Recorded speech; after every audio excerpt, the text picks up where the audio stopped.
Take a deep breath now, slowly and fully. Feel it fill your chest, your ribs, your quiet heart.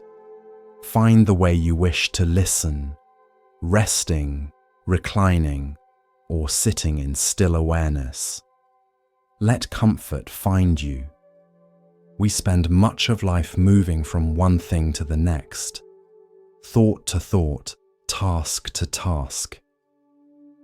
But Zen reminds us that peace hides not in the doing, but in the pause between all things. These stories live in that pause. They are not meant to be solved or remembered, but to be felt. If you wish, share where you're listening from, or what you hope to rediscover tonight. Maybe patience, maybe calm, maybe a truth you once knew, but forgot. The pause has already begun, and now we begin the story together. There was once a monastery nestled in the cliffs above a wide, mist-covered valley. Travelers came from all over the land, seeking wisdom from the old abbot who lived at its heart. But no one ever entered without first passing through the gate of questions. It was a tall wooden door, weathered by time, bound in iron, and it never seemed to open, no matter how many times pilgrims knocked. Instead, beside the gate stood a young monk with a calm face and a single instruction. If you wish to pass, you must answer, "What keeps you from entering?" Some said, "My sins." Others said, "I'm not ready." One said, "I'm too angry." Another said, "I'm still seeking." To each answer, the monk bowed and said, "Return when you are not." And so the pilgrims would leave, some frustrated, some weeping, some silent. One day, a weathered traveler approached. She was older than most. Her robes were plain, her eyes clear. She stood before the gate and read the words carved above, "Liberation is here." Then she looked at the gate and realized there was no lock, no bolt, no bar, just a handle. She turned it. The door opened and she walked through.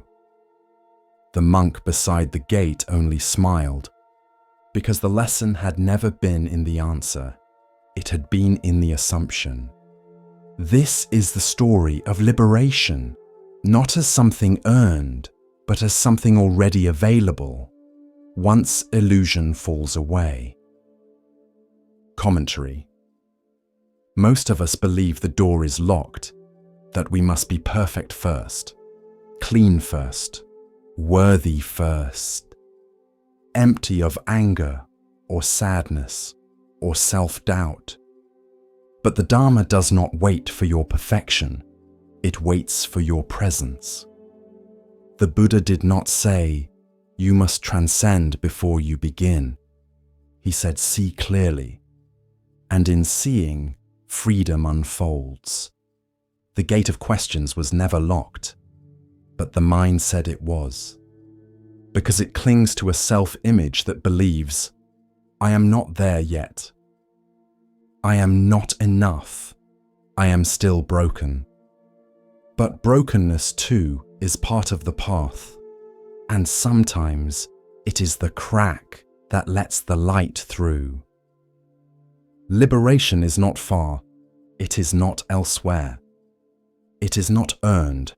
It is the moment you stop demanding anything of the moment and simply turn the handle. The traveler who opened the gate was not special. She had simply grown tired of pretending the barrier was real. She saw the door for what it was, just a door, and walked forward. The monks say the abbot greeted her without words, only a bow, because no celebration is needed for one who sees the obvious. This story is often told to new students when they first enter training. Some smile, some frown, but a few, immediately stand up and walk to the edge of the room to check if the door is locked. And when it opens easily, you can always hear the soft laughter of awakening. So if you find yourself waiting for permission, waiting for a sign, waiting to be good enough to begin, ask, what if the door was never locked? What if I only needed to reach for it? And if your hand trembles, that's all right. Just turn the handle. The Dharma is not waiting behind it. The Dharma is the act of reaching. In a sleek glass building downtown, an elevator rose and fell like breath. It carried suits and heels, coffee cups and clipped conversations, laptops glowing with unread messages. And in it stood Daniel. Crisp tie, polished shoes, phone always in hand. Eyes darting to the floor counter. 17, 18, 19, always up. Daniel worked in mergers and acquisitions. His days were booked in color-coded blocks. 10-minute meetings, lunches at his desk, even bathroom breaks planned with precision. He was good, efficient, respected, and completely unable to rest. The elevator was his chapel, the only place he stood still. And even then, his mind climbed faster than the floors. One day, the elevator stopped between levels. A soft jolt, a mechanical sigh, then stillness. Daniel exhaled, checked the buttons, pressed call, tapped the screen on his phone. No service. He cursed, then waited. 5 seconds, 10, a minute, no motion. Panic started to rise. Not fear of being trapped, but fear of not moving. In that silent steel box, Daniel faced the one thing he avoided: stillness.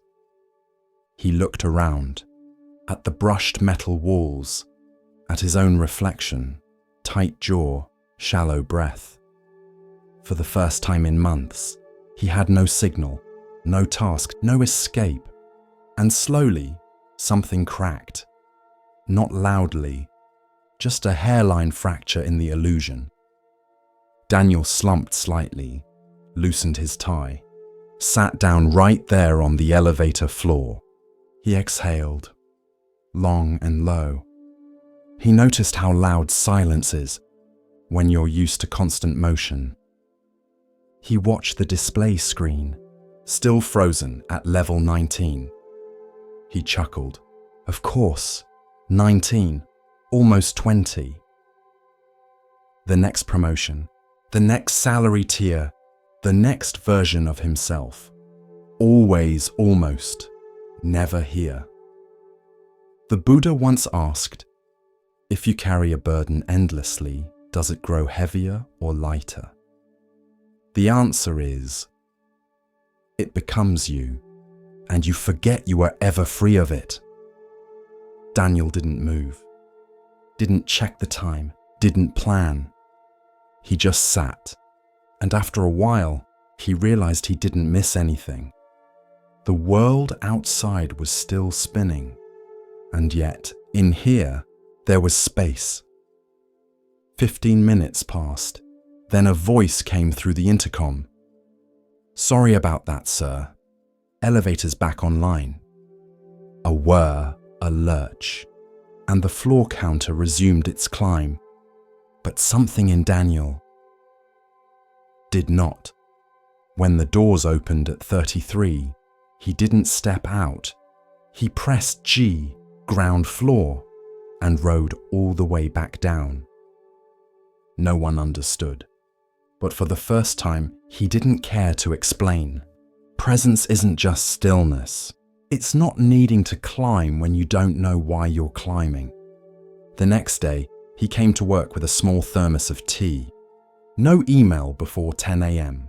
He looked co-workers in the eye, asked how they were, waited for the answer. He still worked hard, still showed up. but something had softened. Something had stopped chasing. Years later, Daniel told a friend, "The best thing I ever did was get stuck." The friend raised an eyebrow. Daniel smiled. "I needed the elevator to stop, so I could finally notice. I didn't want the top floor. Climbing isn't wrong, but climbing without pause forgets the view, and sometimes the highest level is the one where you sit down and breathe. It is said that if you gaze long enough at the full moon, you may see not a face, but a shape, a small, still shape, hunched and silent, a hair, curled in the center of silver light. In forests and villages, monks and children alike have told the story of how that hair came to be there, not for magic, but for meaning. Because once, long ago, when the Buddha lived a life not as a king, not as a sage, but as a simple forest hare, he offered something no other could. The forest in those days was peaceful. The trees were tall and generous, the rivers clear, the days warm, and the nights cool like silk. And in a soft clearing where sunlight filtered through leaves like golden rain, there lived 4 friends, a monkey, an otter, a jackal, and a hare. Each day they met beneath the same fig tree. They shared stories, laughed together, and vowed to live simply, offering kindness to all creatures. The hare, though smallest, was the quiet heart of the group. He spoke little but listened well. He never hoarded, never pushed, and his silence made room for the truth in others to unfold. One day, the hare turned to his friends as they sat in the cool shade. "Tomorrow is the holy day," he said softly. "The day of giving. If someone comes to us in need, we must give all we can." The others nodded eagerly. "I will gather fish from the river," said the otter. "I will collect ripe mangoes and figs," said the monkey. "I will steal curdled milk from the village shrine," said the jackal, grinning. The hare said nothing. "What about you?" they asked. He looked down. "I have no fruit, no claws to fish, no cleverness to steal. All I eat is grass." He looked up at the sky. "So, if someone comes in need, I will give them myself." The others fell silent. The wind stirred the fig leaves above them, and somewhere far off, as though moved by the weight of the hare's words, the world shifted. That night, as stars bloomed across the sky, the great deity Chakra, ruler of the heavens, heard of the hare's vow. He was curious. Among all the creatures, who would truly give without pride? Who would offer not for reward, but for love? So Chakra descended to earth, not in thunder or gold, but disguised as an old, starving hermit, his robe tattered, his hands trembling with hunger. At dawn, he approached the clearing. The 4 friends welcomed him with reverence. "I am hungry," he said. "I have not eaten in days." The otter offered his fresh fish. The monkey gave sweet mangoes. The jackal, grinning, placed stolen butter and curds at his feet. Then the hare stepped forward. "I have nothing," he said gently, "but I will not break my vow." He turned to his friends. "Build a fire." They looked at him in confusion. He nodded. "Yes, a fire." As the flames rose, the hare bowed before the hermit. "I offer you the only thing I have, my body. And with that, he leapt toward the fire. But the flames did not burn. They shimmered and vanished. And in their place stood Chakra, radiant in divine form, his eyes filled with both sorrow and awe. "O noble hare," he said, "you were willing to give your very life without hesitation, without desire for praise. In all the worlds, I have not seen a gift so pure." He reached down and gently lifted the hare. "I will not let you die. Instead, your story shall live beyond this forest, beyond this age." Chakra turned his gaze to the sky, and with a wave of his hand, he painted the hare's image on the moon. From that day on, when the full moon rises over rivers and rice fields, over temples and rooftops and sleeping children, the hare watches from above. Not as a god, not as a legend, but as a reminder that the greatest gift is not gold, not grain, not clever words or rituals. It is the gift of selfless love. In time, the monkey, the otter, and even the jackal remembered the moment not with sorrow, but with wonder. They told it to their children. The forest grew quiet when the moon was full, and the fig tree always held a soft space beneath it, as if waiting. The story of the hare passed from mouth to mouth, country to country, century to century, and even now, if you ask an elder monk or a village storyteller why the moon glows so brightly, they may smile and say, "It's the light of a little forest hare." Still giving, still watching, still reminding us what it means to love completely. Because generosity is not measured in size, but in sincerity. And there is no gift greater than offering your whole self, freely, without fear. Not for recognition, but because it is right. As we continue our journey through the wisdom of Zen Buddhism, let us turn to a tale about recognition and the true nature of worth. This is the next story. There was once a kingdom where wisdom was prized like gold. Rulers held council with monks. Children learn not only how to count, but how to think. And among its most respected voices was a wandering teacher known simply as the Buddha. He did not wear jewels, he did not shout, but when he spoke, even the birds seemed to pause. And one day, in the town square of a village nestled near the banks of the Ganges, he told a story. Not to entertain, but to reveal. The dispute began with laughter, then sharp words. A group of scholars, each confident in his own tradition, had come to debate. Some were Brahmins, others were ascetics. A few belonged to newer sects, filled with fiery conviction and scrolls still smelling of fresh ink. They spoke of truth, of soul, of self, of afterlife, of permanence, of nothingness. Each man insisted his view was the whole, complete, correct. The others, misguided, foolish, dangerous. They argued beneath a fig tree, loud enough that passers-by turned to look. A merchant chuckled, a potter shook his head, a child pointed and whispered, "They sound like crows fighting over the same grain." When the Buddha arrived, he did not interrupt.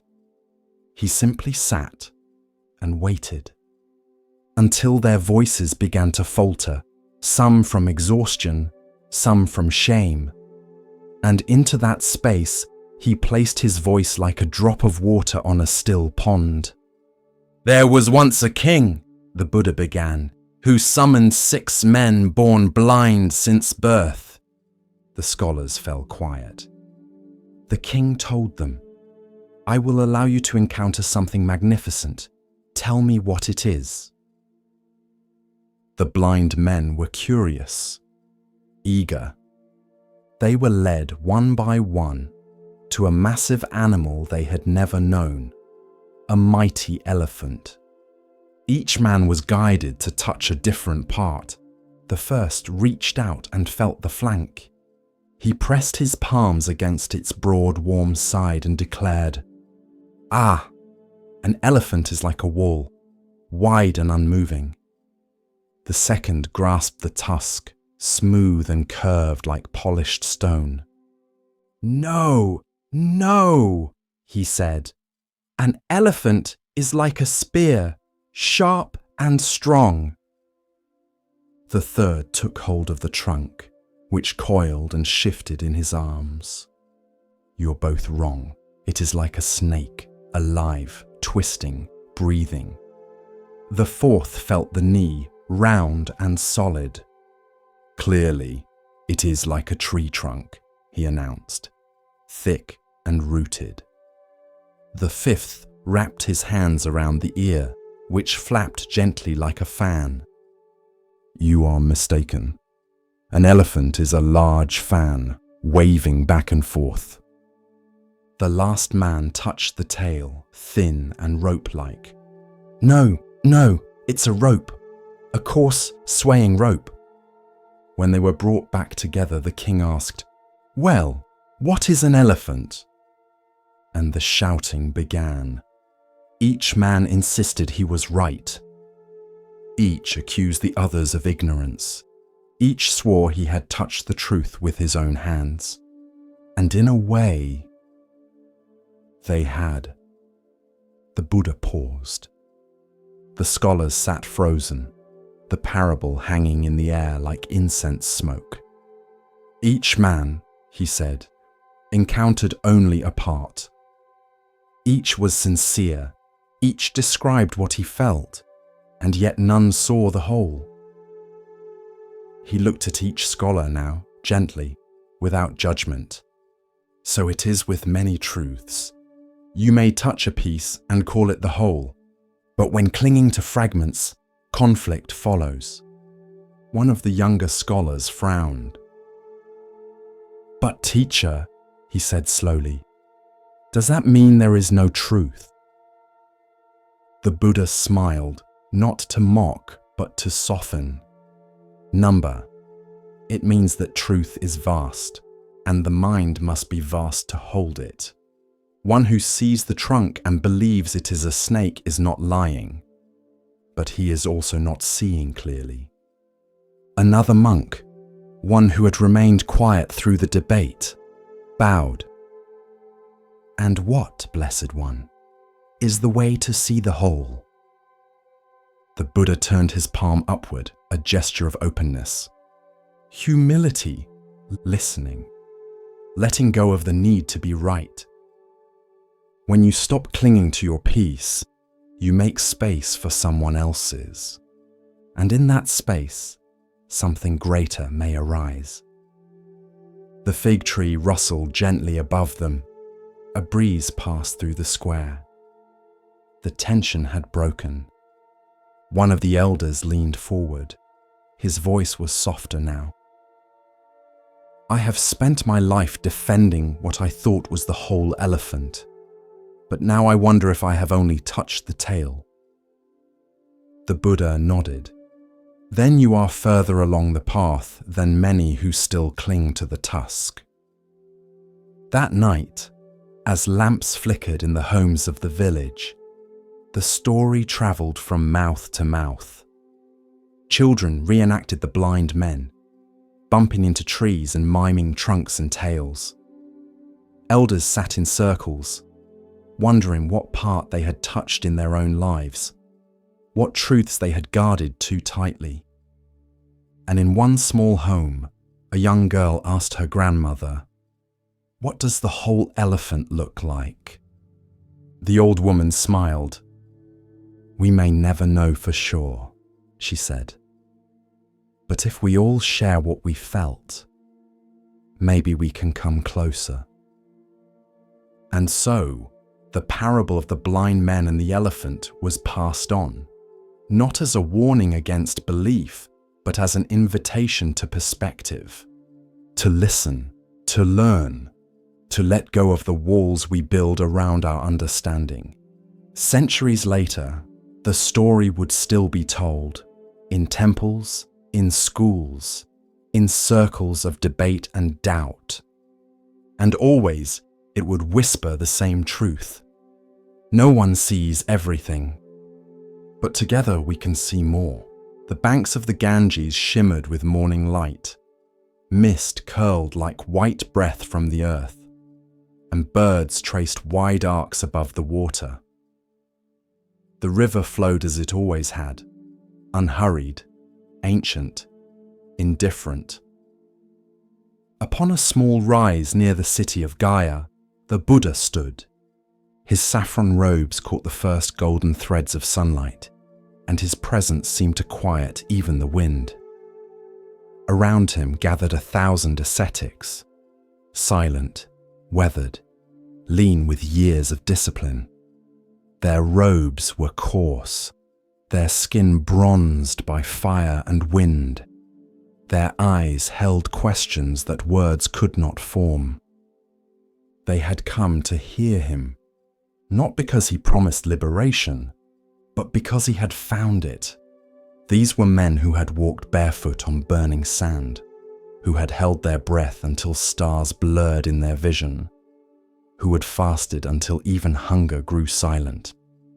They had known pain. They had studied sacred fire. They had chanted, scarred, endured. But they had not known peace. And so they came, not to challenge, but to listen. The Buddha began not with praise, nor with rules, nor with doctrine. He began with fire. All is burning, he said. A ripple moved through the crowd like wind across tall grass. He paused, let the silence stretch, like the space between flames. All is burning, he repeated. The I is burning, forms are burning, I consciousness is burning. He spoke slowly, deliberately, each word striking like a drumbeat in the still morning air. Burning with what? With the fire of lust, the fire of hatred, the fire of delusion? Some closed their eyes, others frowned. A few leaned forward, their breaths caught. The Buddha looked upon them, not with challenge, but with compassion.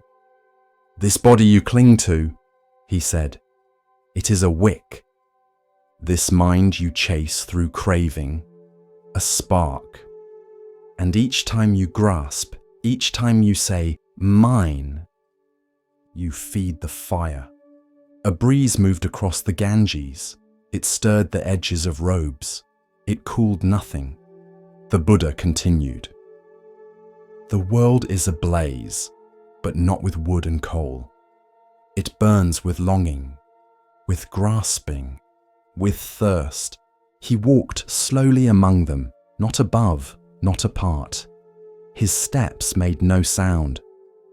Eyes that chase beauty, ears that crave praise, tongues that seek sweetness, minds that hunger for permanence. He turned and lifted his simple alms bowl.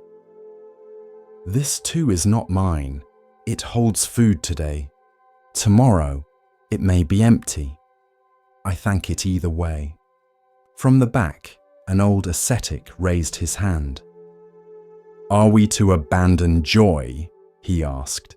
Is not joy the goal? The Buddha smiled faintly. No, he said. Not joy. Only the craving for joy. Let joy arise. Let it come like wind through trees. But do not chase it. Do not bind to it. Do not say, this is mine. For the flame you grasp will burn your hand. Another monk asked quietly, how do we live in a burning world? The Buddha looked at him with eyes deep as a still lake. Like a man who sees the blaze, he said.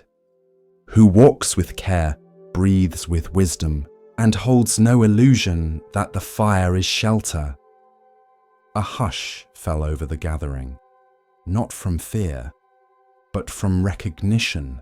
The fire was not only in the cities, or in war, or in anger. It was inside them, inside each grasping thought, each clenched desire. The Buddha sat upon the earth. He drew a circle in the dust with his finger. Inside this circle, he said, are your perceptions, your feelings, your ideas.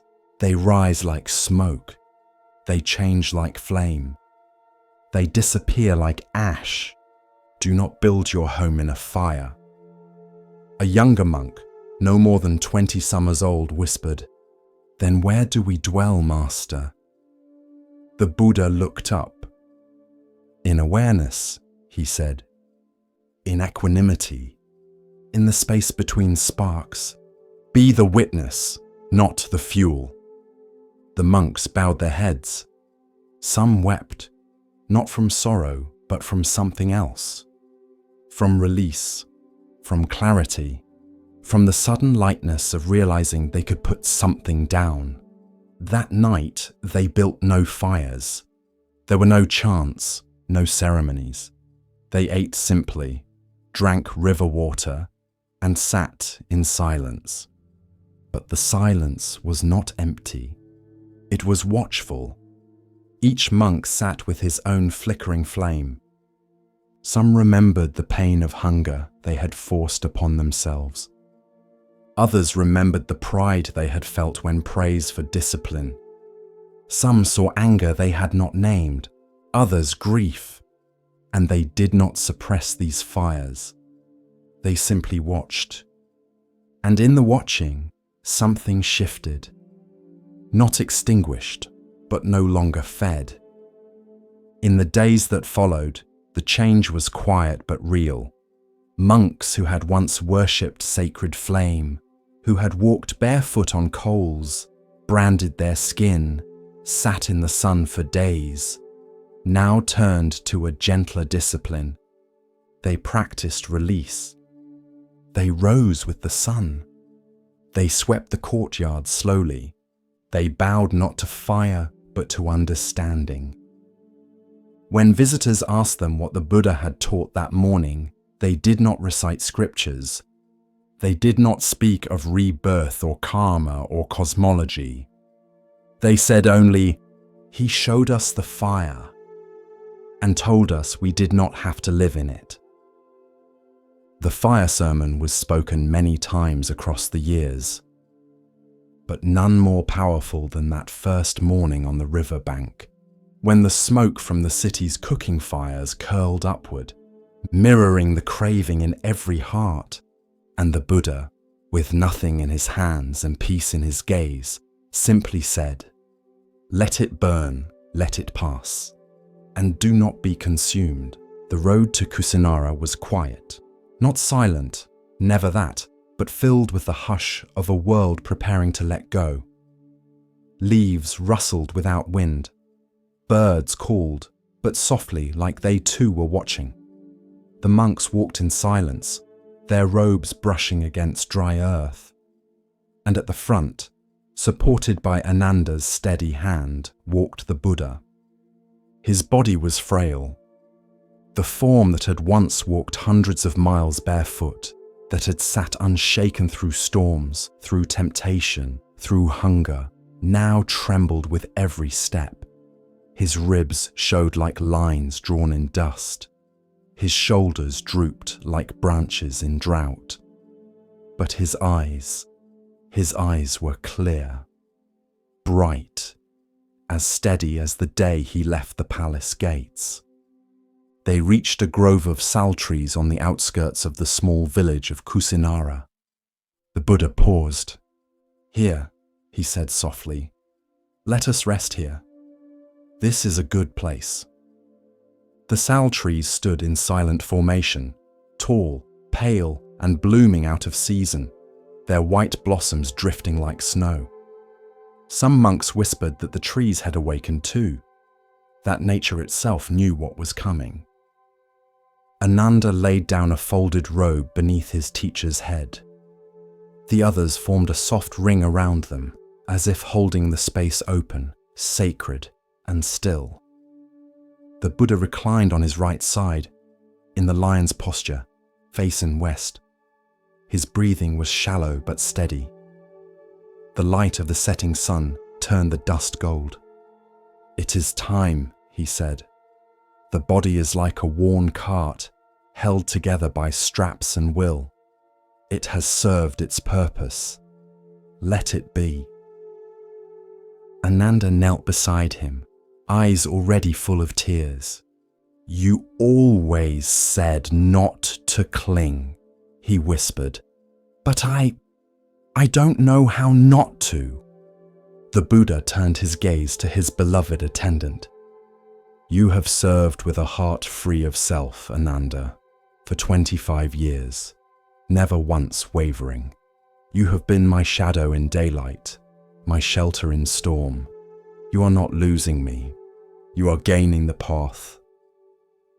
Ananda bowed, his forehead to the earth. "But the world will feel so empty without your footsteps." The Buddha smiled gently. "Then fill it with your own." Words spread through Kusinara like a breeze stirring dry leaves. The Blessed One is near death. Men and women came with offerings, not of gold, but of rice, of garlands, of silence. Some stood at a distance, unable to speak. Others stepped forward and bowed low, their heads pressed to the soil.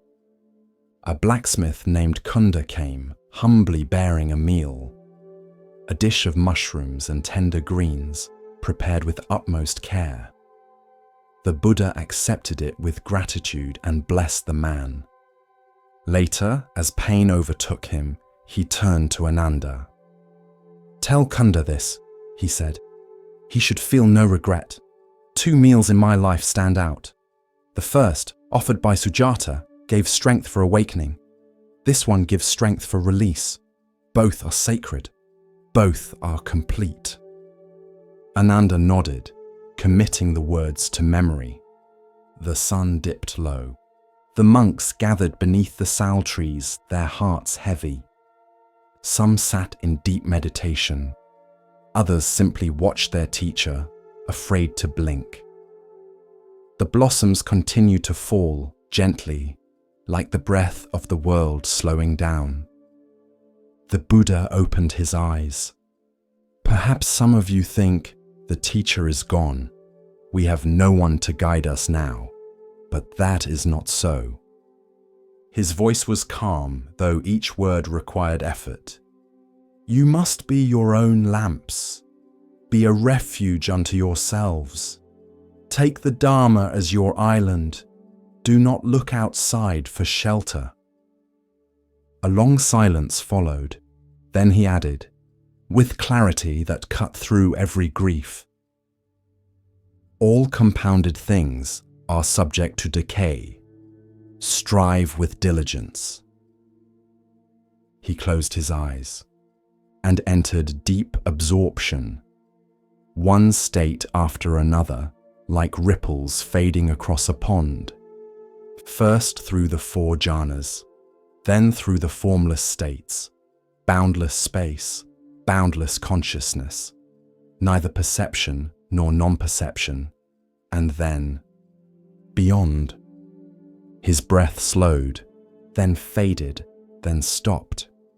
But the silence that followed was not empty, it was whole. The sal blossoms fell across his body. One landed gently on his brow. Ananda did not cry at first. No one did. The stillness was too vast. It reached into them. It opened a space that no sorrow could fill. A hush settled over the grove, deeper than sleep, deeper than night. Even the birds fell quiet. Even the wind held back. And then, as if cued by the moment, the sal trees swayed. Not with breeze, but with knowing, with reverence. The Blessed One had passed into parinirvana. They sat for hours, no words, no movement, just presence.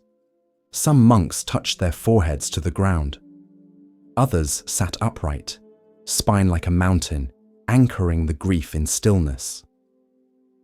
When finally the moon rose, round and full, like a soft eye watching from above, Ananda stood. "He is gone," he said softly, voice breaking. "No," whispered another monk, a younger one. "He is everywhere now." The cremation took place days later. They built a pyre of fragrant sandalwood, wrapped his body in layers of clean cloth, and placed it with care. 8 royal families sent emissaries to claim relics, and a solemn agreement was reached.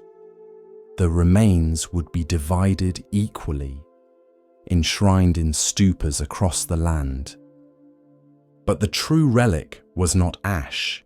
It was the teaching, the 4 noble truths, the eightfold path, the silence behind the breath, the calm behind the storm, the truth that lives on not in memory, but in practice.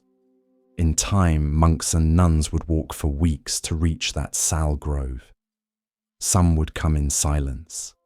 Others would chant, but all would feel something shift as they stepped beneath the trees.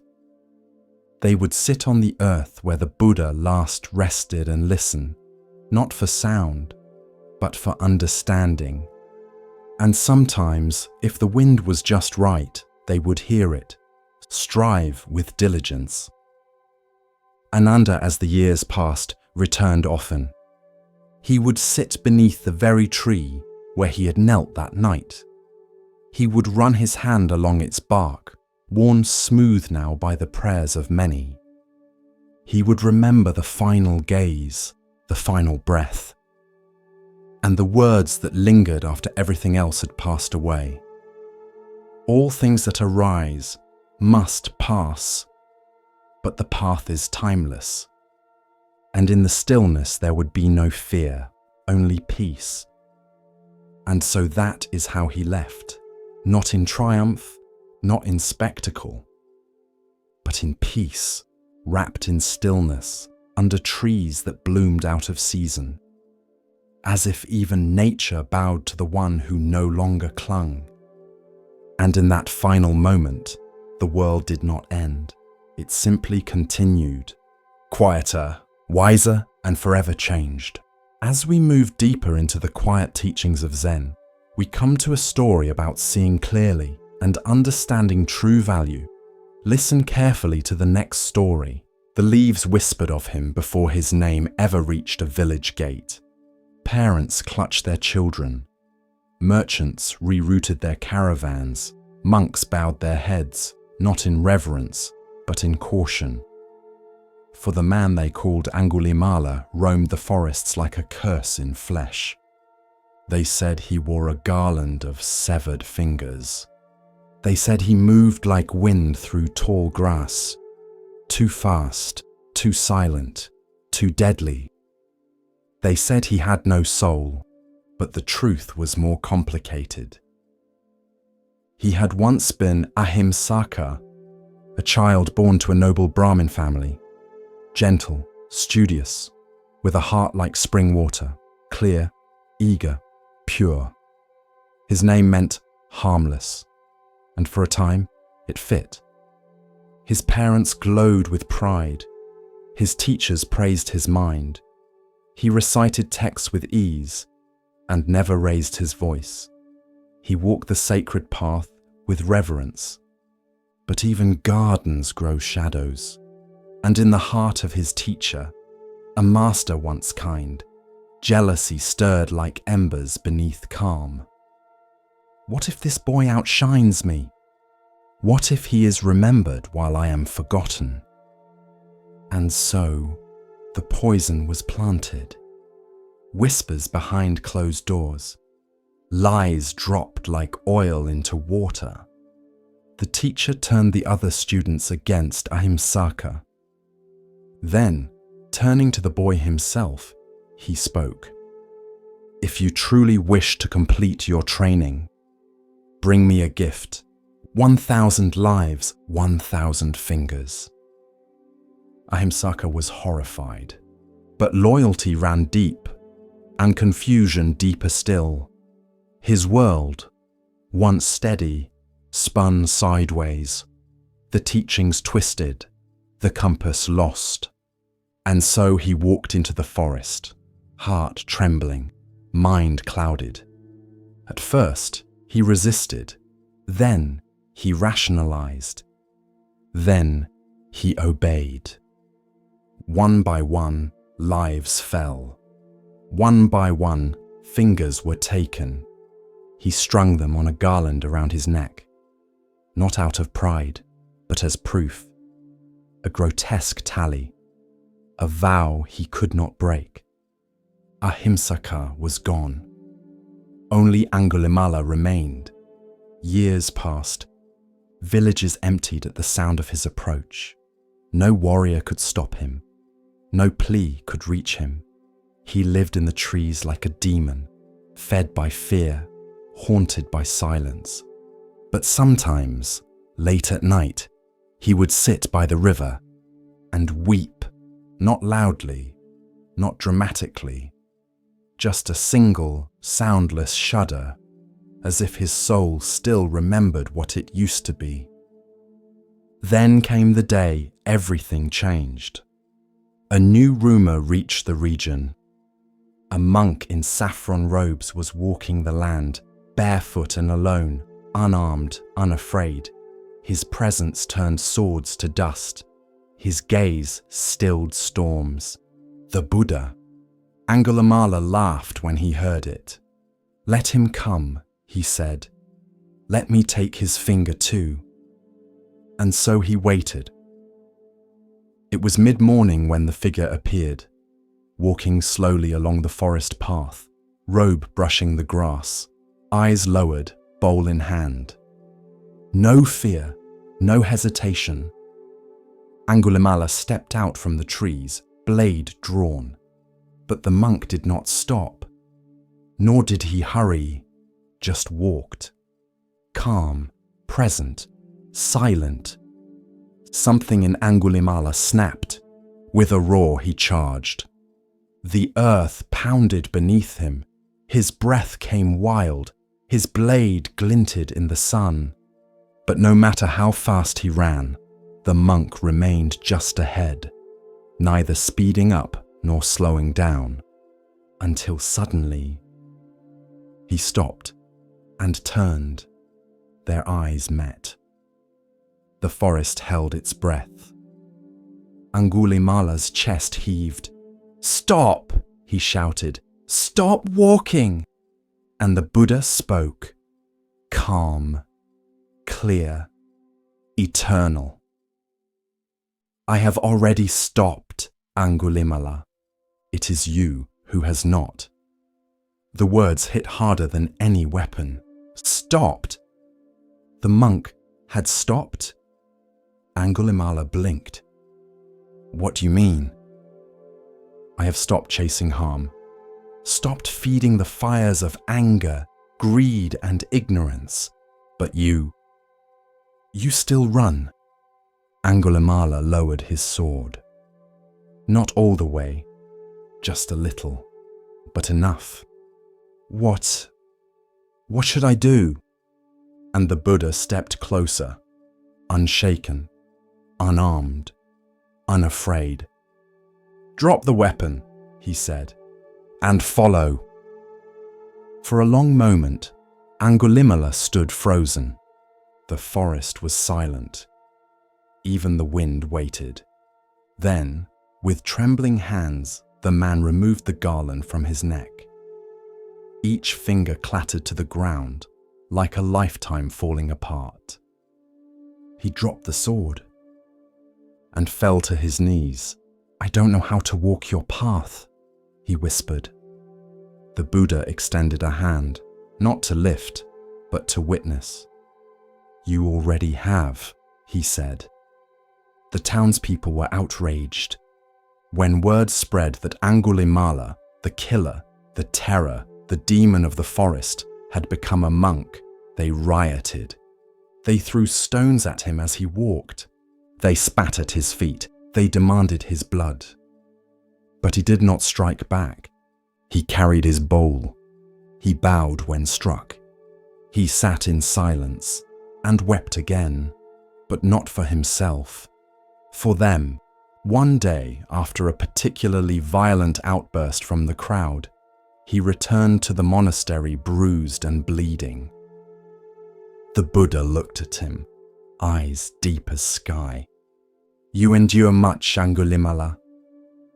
Angulimala bowed his head. "I deserve it." "The past is a shadow," the Buddha said. "It follows you until you stop turning to chase it." One morning, he heard a woman crying in labor outside the village. The pain was great, the danger greater, but the people refused to help. "She's cursed," they whispered. "Her child will be born into blood." Angulimala stepped forward. "I will go." The villagers gasped. "You, the murderer, you'll curse her." But he walked past their fear and knelt beside the woman. His voice was soft. "By the truth I now live, by the harm I have abandoned. May you and your child be safe." And she was. The birth was clean, the child strong. From that day, the whispers began to change. Years later, the man once known as Angulimala became a teacher of peace. He lived quietly, he sat often, he spoke gently.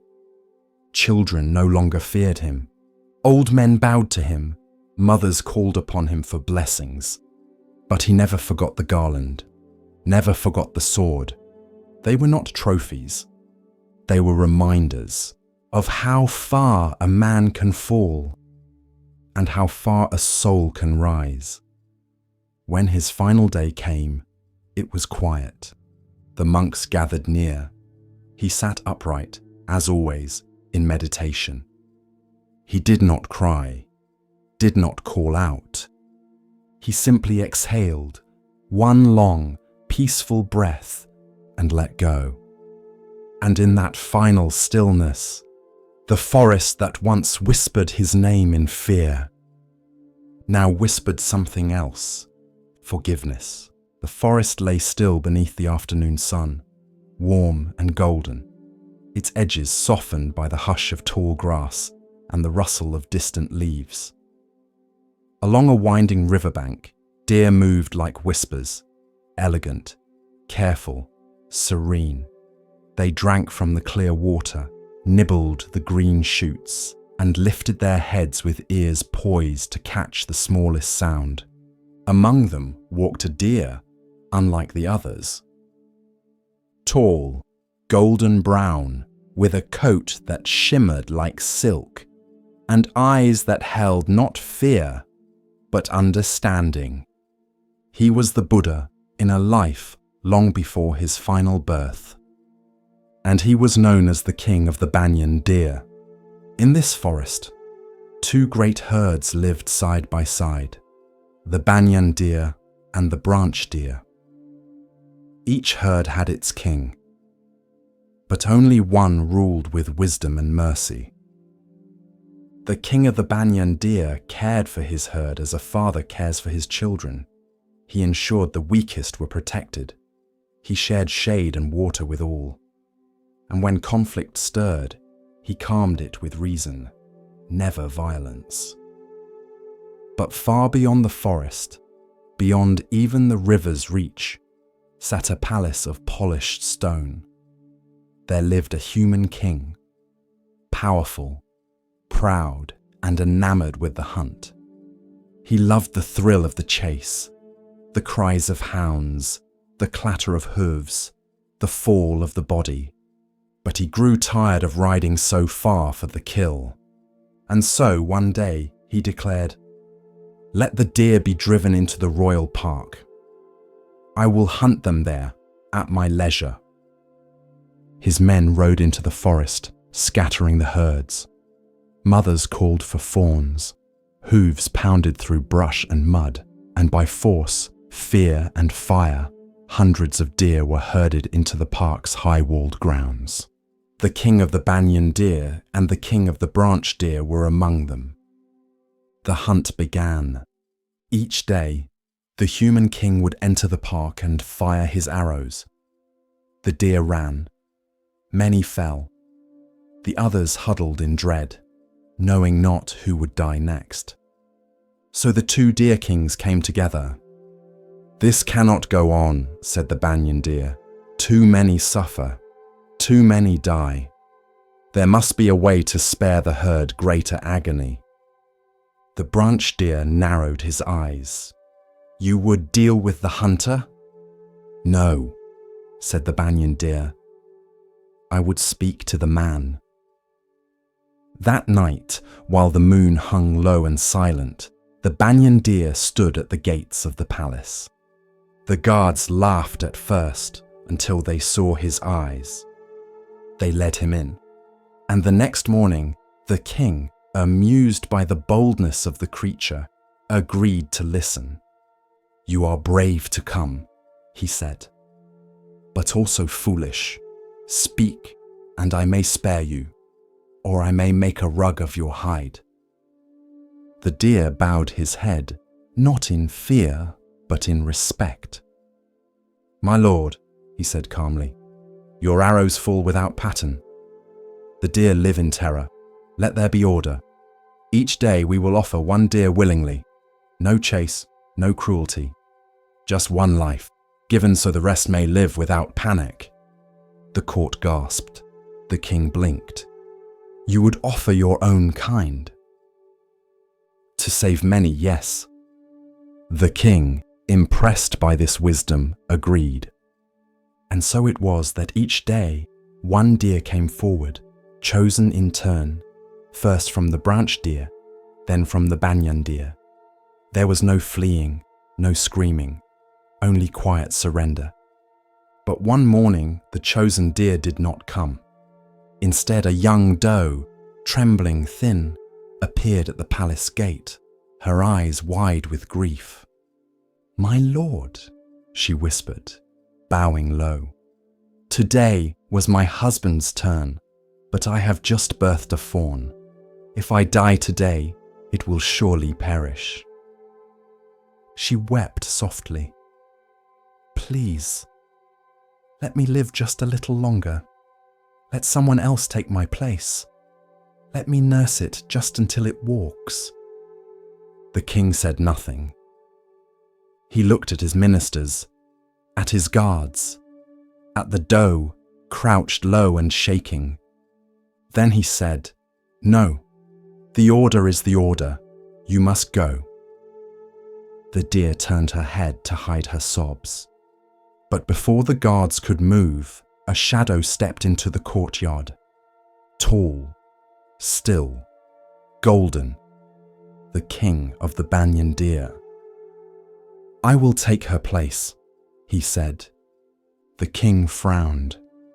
"But it is not your turn. She is from the branch deer herd." "I do not care," said the banyan deer.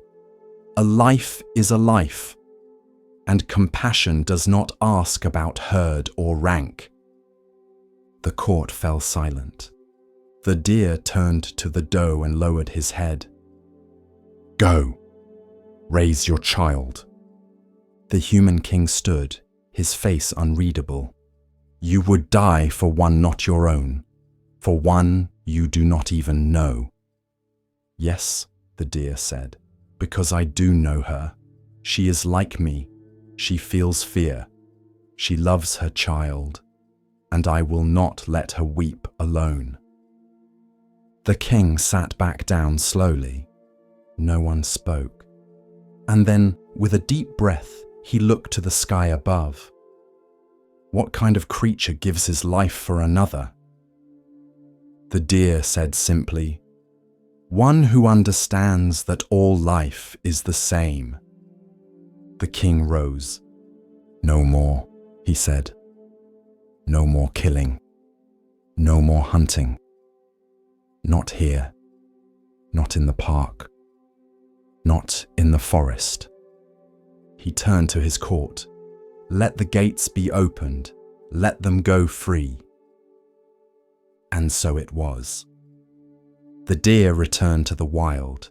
The herds rejoined. The mother nursed her child beneath the whispering trees. And the king of the banyan deer stood once more at the edge of the river, watching, not for enemies, but for peace. In time, the story spread, told around fires, carved into temple walls, painted in soft colors across ancient scrolls. And always it bore the same lesson. To speak truth to power is rare. To speak with compassion is rarer still. But to do both without fear, even to your own risk, that is the mark of true nobility. Even in a deer, even in a forest, even when the one you face holds arrows and gold. Because courage is not always loud. Sometimes it bows low. Sometimes it says, "Let me go instead." And sometimes it changes the heart of a king. The monsoon rains had passed, and the forest paths of Kosambi steamed with quiet life. Leaves dripped with silver beads. Frogs croaked low from the shadows. And above it all, the scent of wet bark and jasmine lingered like breath held too long. Under a canopy of tall sal trees, the Buddha sat surrounded by monks. They had walked for days to gather here. Some were old, most were young, their robes still crisp from devotion, their minds still sharp with questions. And today, the Blessed One had agreed to speak, not of morality, nor of meditation, but of something far subtler, of misunderstanding. He began, not with pronouncement, but with silence. Then, as the breeze shifted through the trees, he spoke. "There are those," he said, "who come to the Dharma like a man searching for a serpent." A few monks glanced up. Serpents were no small matter in these woods, slender and swift, some deadly, some divine. "This man," the Buddha continued, "is told that a snake dwells near the roots of a great tree, so he goes into the forest to catch it. But he does not learn the proper way. He does not bring a forked stick.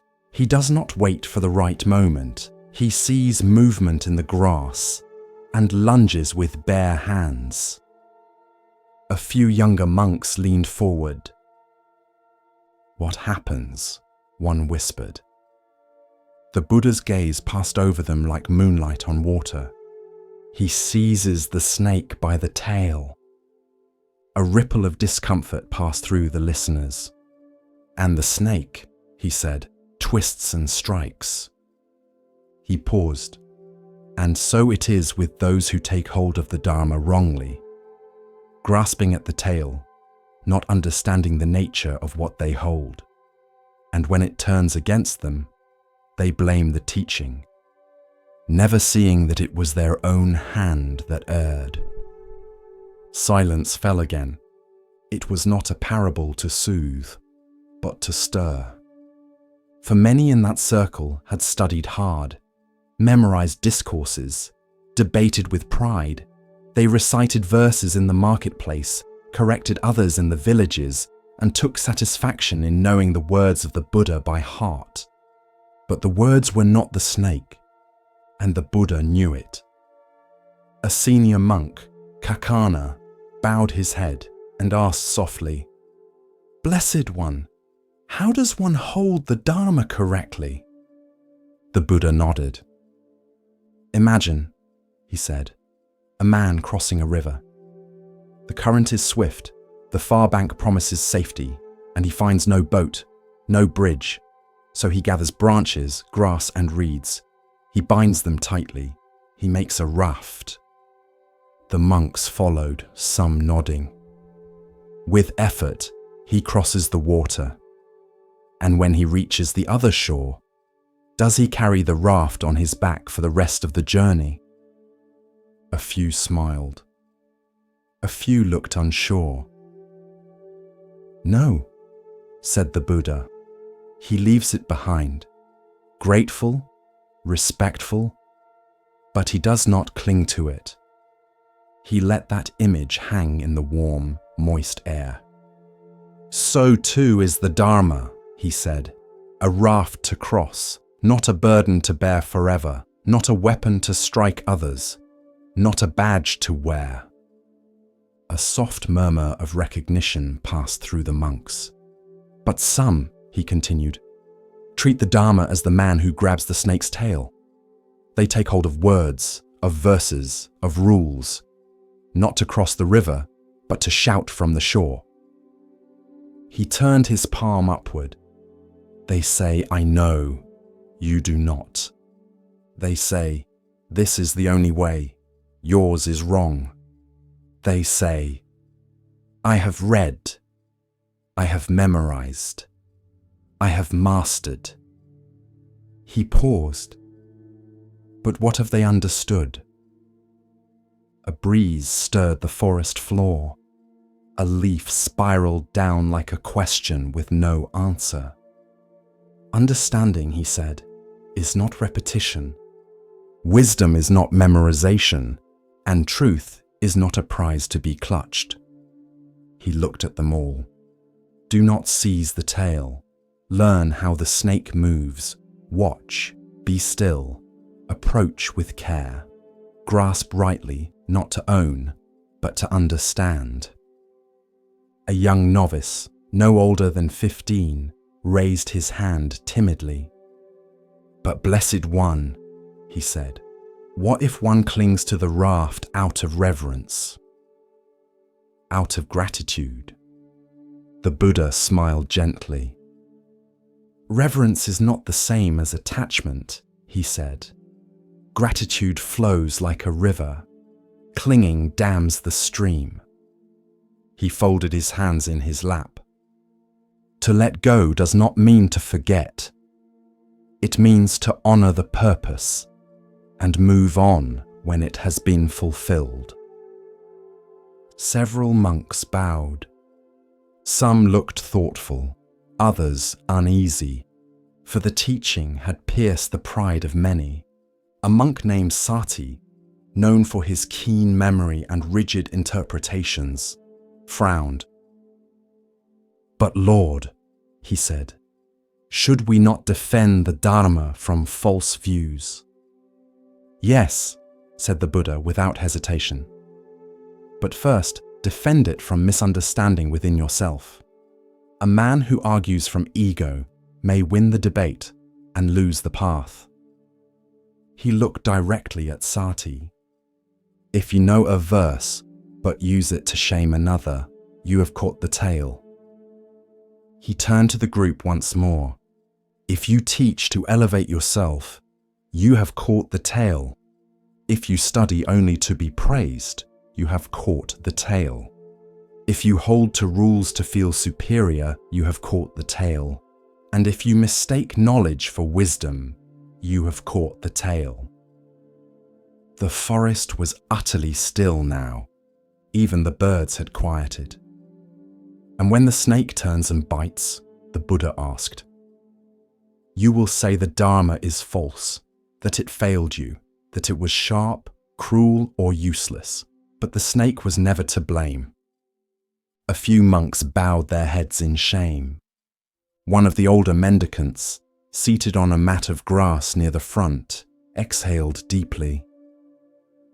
I have clutched many tails in my time, he said, but now I wish only to learn how to see clearly. The Buddha nodded. That is the beginning of wisdom. That evening, as twilight turned the forest gold, the monks moved quietly through the camp. No chants, no debates, just footsteps and thought. Sati sat alone by the fire, his manuscript scrolls untouched.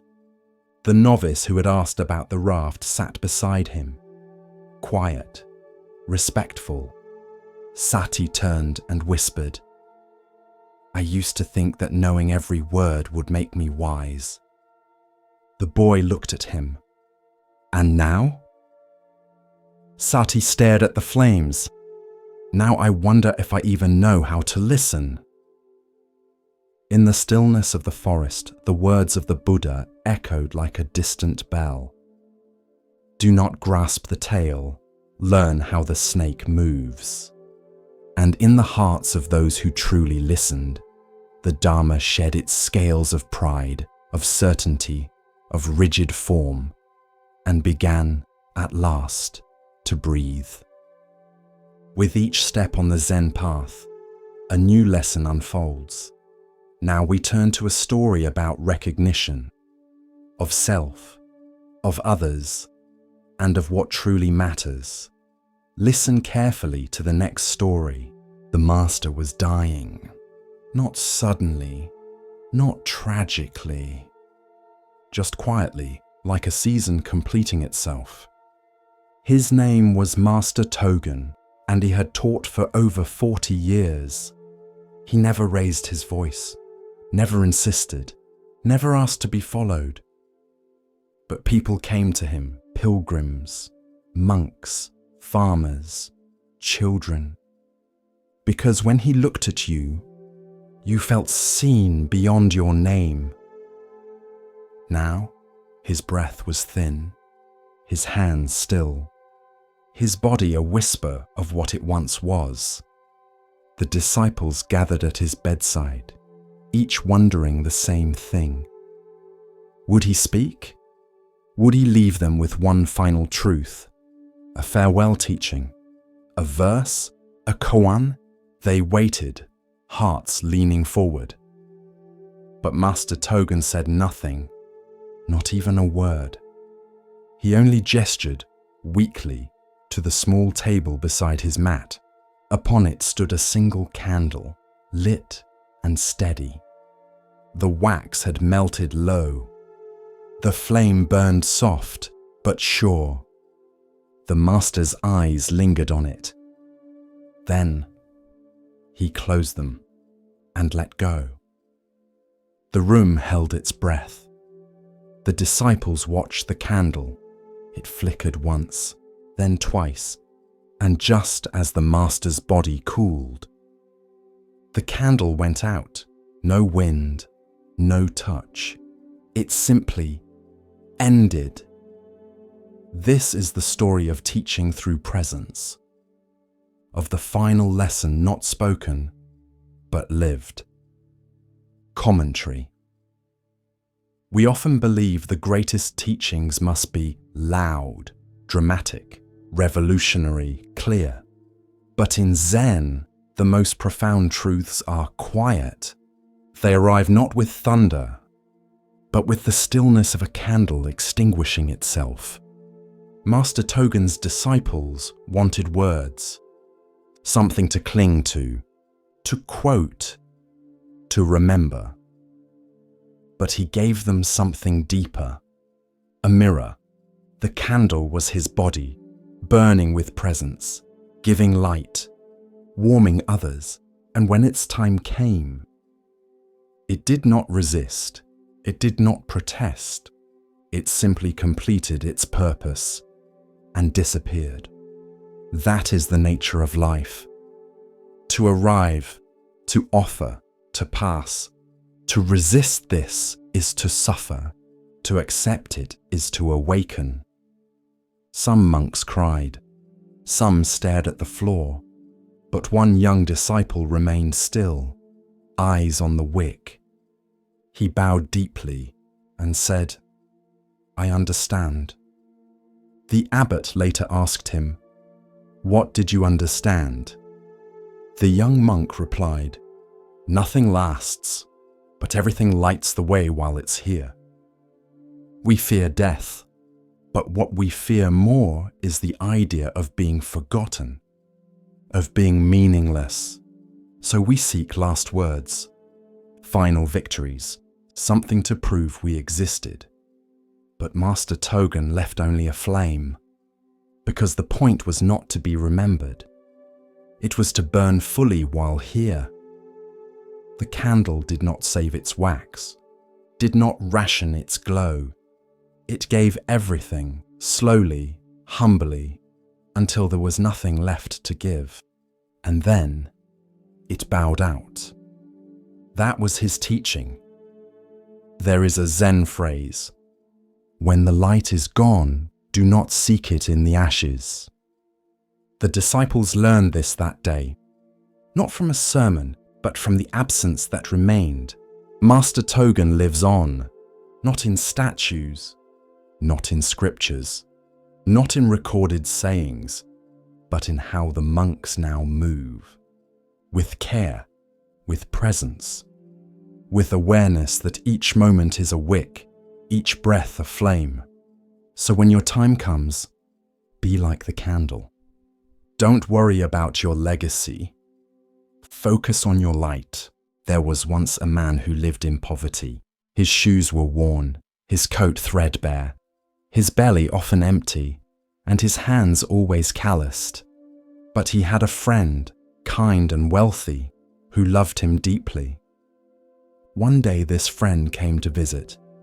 They shared a meal, laughed like children, and drank until the poor man fell asleep in contentment. Before leaving, the friend saw how hard the man's life had become. So he quietly took a jewel, a priceless, radiant stone, and stitched it inside the lining of the man's robe. He said nothing.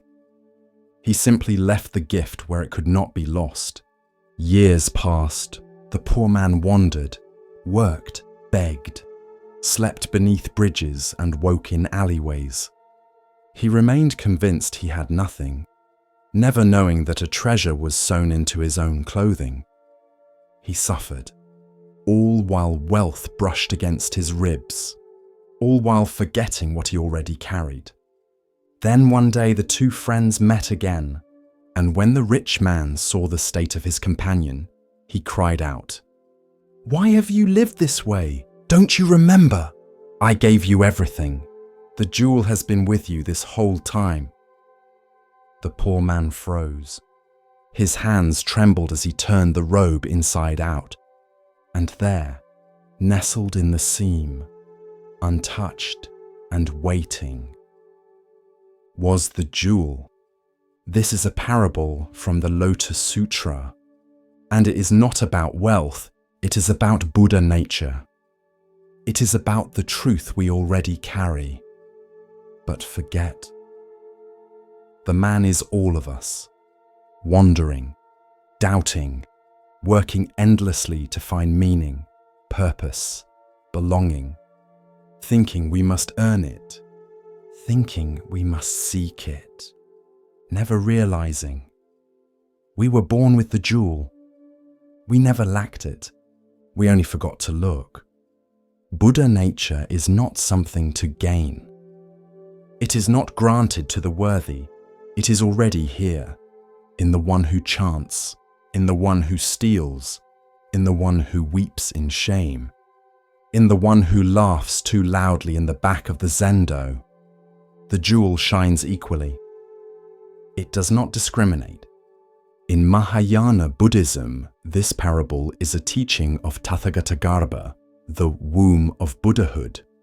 It means that all beings, no matter how lost, carry the seed of awakening, not as potential, but as reality, already whole, already luminous, already stitched into the lining of our very being. The problem is not that we are broken. The problem is that we believe we are broken. And so we search, outside, in teachers, in techniques, in titles, in temporary comforts, all while the jewel sits quietly inside, waiting. There's a saying in Zen, don't seek the truth, only stop cherishing opinions. Because the more we chase, the farther we run from what is already still. In the story, The friend does not blame. He simply says, "Look." That is the role of the teacher, not to give you the jewel, but to remind you it's there, to show you the thread, to help you turn your robe inside out. Even your flaws are not flaws. They are fabric. Even your pain is not proof of lack. It is the tension in the thread that protects the jewel. Even your delusion is a path, if you let it lead you inward. The poor man's mistake wasn't laziness. It was forgetting his inheritance, just like us. We forget we are enough. We forget we are worthy. We forget that what we seek has always been with us. Buddhism is not about becoming holy. It is about remembering who you are, who you've always been, what cannot be taken from you. Not by grief, not by failure, not by your own darkest thoughts. Sometimes people ask, but if I already have Buddha nature, why practice?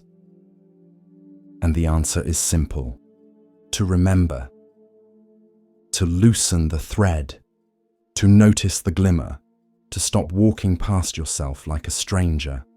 Commentary: the jewel is not hard to find, but it is easy to overlook, because it does not shout.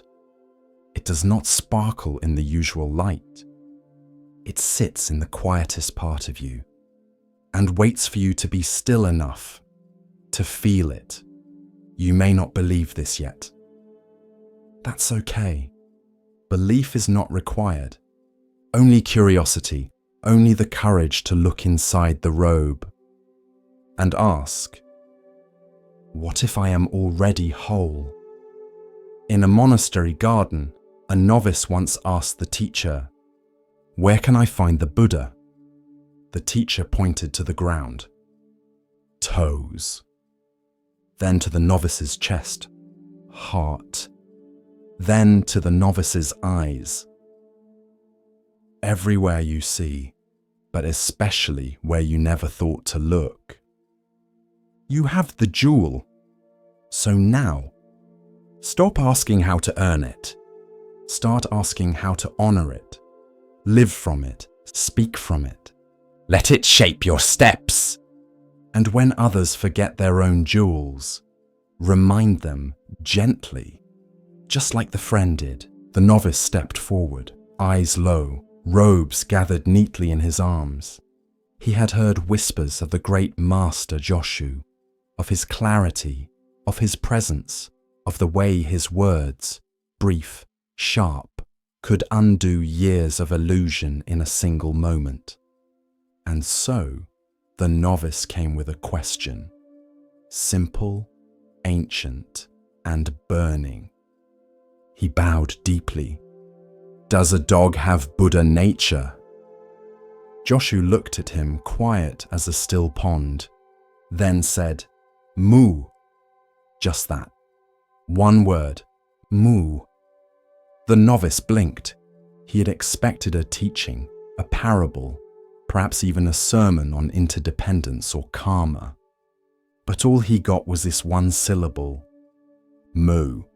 Number not no, as in rejection, but mu, as in as in empty, as in beyond yes or no.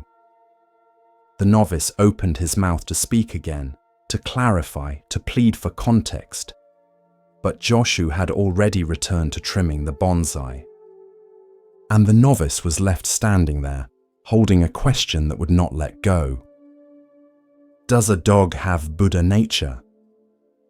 In the Mahayana tradition, the answer is yes. All beings have Buddha nature, even the smallest ant, even the vilest criminal, even the barking dog on the dusty street. The Heart Sutra says, form is emptiness. Emptiness is form. So why did Joshu say mu? It wasn't to contradict the sutras, it was to shock the mind out of seeking answers like stones in a riverbed. For weeks, the novice could not sleep. He replayed the moment again and again.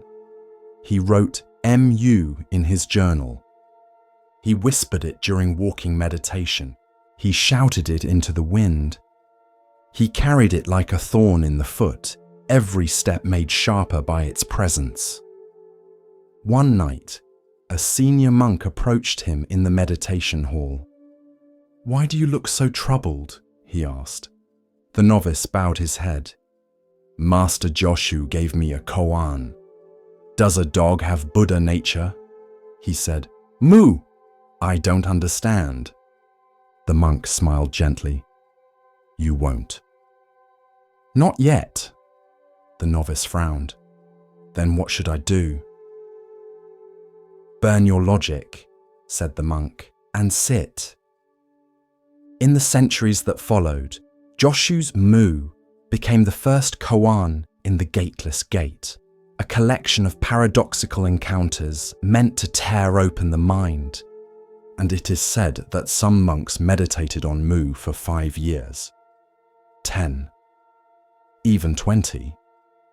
Not because the question was hard, but because the answer required the death of the one asking it. Mu is not a word, it is a doorway, but it has no latch, no hinges, no frame. Only a gate that exists because the mind insists there must be one. And the moment you stop trying to walk through it, it disappears. The novice became obsessed. He stopped eating. He stopped speaking. He carried Mu through every moment like a fever dream. He touched it while pouring tea. He chewed it like rice. He sat with it in the dark until the wind outside sounded like it was chanting back to him. "Muh, muh, muh." He began to tremble. And still, no clarity, no breakthrough, only silence. One dawn, after 300 days of silent retreat, he broke. He stood in the rain, lifted his head to the grey sky, and shouted, "What is Mu?" The sound echoed against the temple walls. A bird fluttered. A branch creaked, but nothing answered. He fell to his knees, not in defeat, in surrender, not to ignorance, but to not knowing. And in that moment, he let go, not just of the question, but of the one who needed the answer. And that's when it happened. Not a flash, not a thunderclap, just a quiet shift, a falling away, and everything returned. The wind, the breath, the feeling of water on his skin, the sound of a dog barking in the distance. Nothing extraordinary, and yet everything was different. He stood, he laughed, he bowed. Later, when the novice returned to Joshu, the master asked no questions. He looked once in the monk's eyes and simply said, "Good." Nothing more, because no explanation was needed. You cannot explain Mu, you can only become it. Commentary. In Western terms, we often ask, is it this or that? Zen asks, who is asking? Joshu's Mu is not a negation of the dog's Buddha nature. It is a negation of the very framework of the question. To ask, does a dog have Buddha nature, is to separate Buddha nature from dog, to assume that it's something a being might possess. But Buddha nature is not a possession. It is not a label. It is the breath before thought, the space before division. Mu is the erasure of the chalkboard before the question is even written. Zen does not want you to answer the question. It wants the question to consume you. Until there's nothing left. Until only presence remains. Until even Mu is forgotten. and the wind in the pines is enough. The gateless gate is open to all. But to pass through, you must stop trying to pass. You must stop searching for the latch. There is no mu outside yourself. It is not in the words of sutras, not in the mind's debate. It is here, now, when all seeking stops, and the moment is allowed to be, just as it is. Even a barking dog, even your own confusion, even the silence after reading this sentence. As our exploration of Zen Buddhism deepens, let us listen to a story that reveals how true worth is often overlooked. Here starts the next story. In the 17th century, Japan was changing. Temples were quiet. Monks walked with their hands folded inside sleeves, heads bowed against the cold wind of politics, poverty, and war. But in Kyoto, a monk named Tetsugen Doko had a dream: to bring the sutras, the sacred texts of the Buddha, to the people, not locked away in elite monasteries, not spoken only in the high Chinese script of scholars, but printed in Japanese, on paper, so the common farmer, the weaver, the rice merchant, and the child sweeping the temple steps could read the Buddha's words. He would print them, all of them, in woodblock form, an enormous undertaking. Tetsugen began with nothing, no paper, no ink, no press, no woodblocks, just a robe, a bowl, and a vow. So he traveled the countryside, bowl in hand, asking for donations, not for himself, but for the words of the Dharma. At first, people were skeptical. A monk with no monastery, a printing press as a spiritual act. But Tetsugen spoke with quiet conviction. He did not pressure. He did not persuade. He simply bowed and spoke of a dream where truth could be read by all. And slowly, the donations came. Coins, rice, a silver hairpin from a widow, a child's carved flute. One woman brought a single perfect sheet of handmade paper and said, "I cannot read, but may this help someone who can." Years passed. Tetsugen traveled through mountain towns and port cities. He walked in sun, in snow, in silence. The money piled up, not in bags, but in faith, until finally, he had enough. Enough for paper, ink, carvers, labor. The work could begin, but then disaster struck. The Uji River flooded. A great famine swept across the land. Families went hungry. Children cried into bowls of water. And Tetsugen looked at the money he had gathered. He did not hesitate. He gave every coin to relief. Food was bought, homes were rebuilt, the suffering eased, and the printing dream disappeared for a time. When the crisis passed, Tetsugen began again. From zero, bowl in hand, dust on his feet. The same quiet voice, the same calm vow. This time, people gave more quickly. They remembered, they trusted. He gathered enough once more.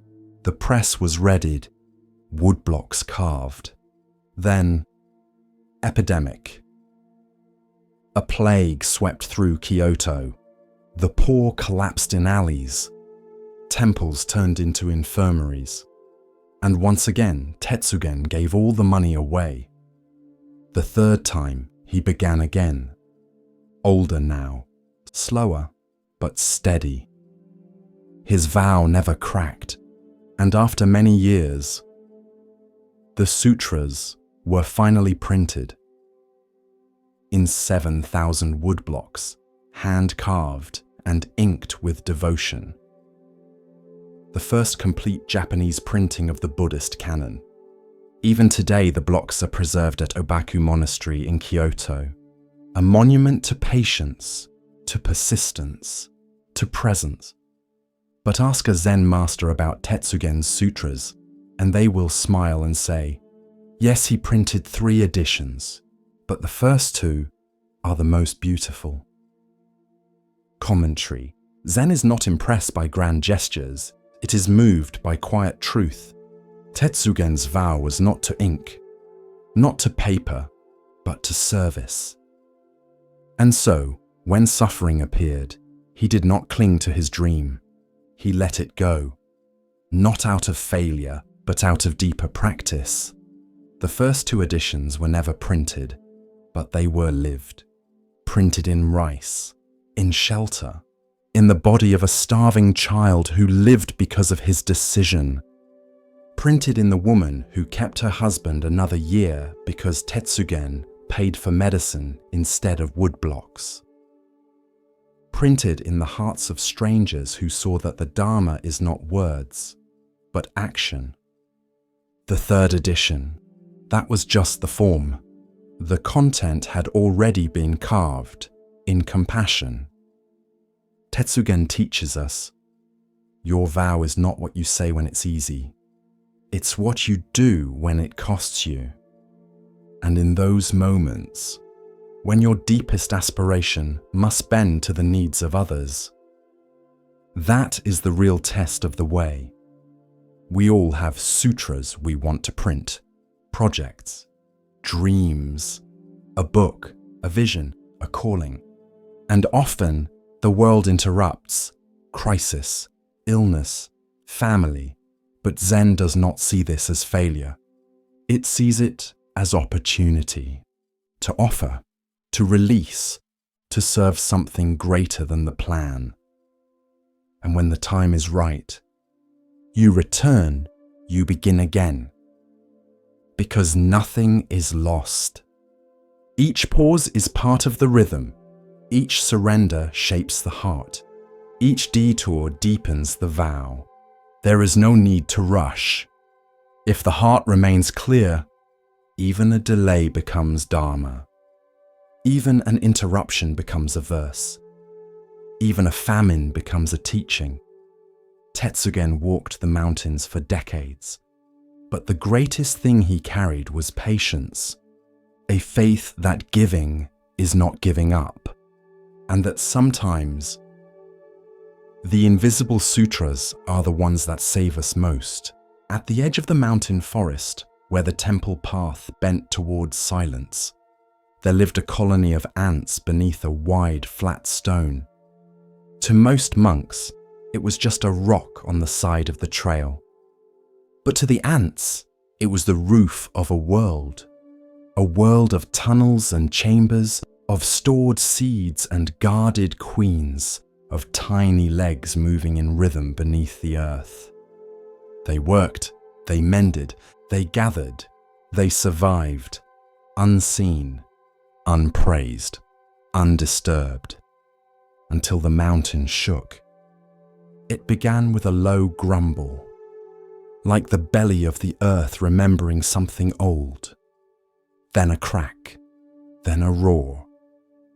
A section of rock above the temple broke free, and in seconds, an avalanche thundered down the slope. Snow and stone and dust and gravity all rushing as one. The monks ran, the birds scattered, the temple bell rang once, then went silent. And when the cloud of debris settled, the stone beneath which the ants had lived was gone, buried, crushed. Their world had vanished. The next day, the monks gathered to assess the damage. The outer wall had cracked. The bell tower was tilted, and one small section of the trail had collapsed. Master Ijo, the head abbot, stood quietly at the edge of the forest. In his hand, he held a small wooden stick. He traced lines in the dirt, not of buildings or repairs, but of ant trails. A young monk approached. Why are you drawing ants, master? The path is gone. Ejo looked up. And so are they. The novice tilted his head.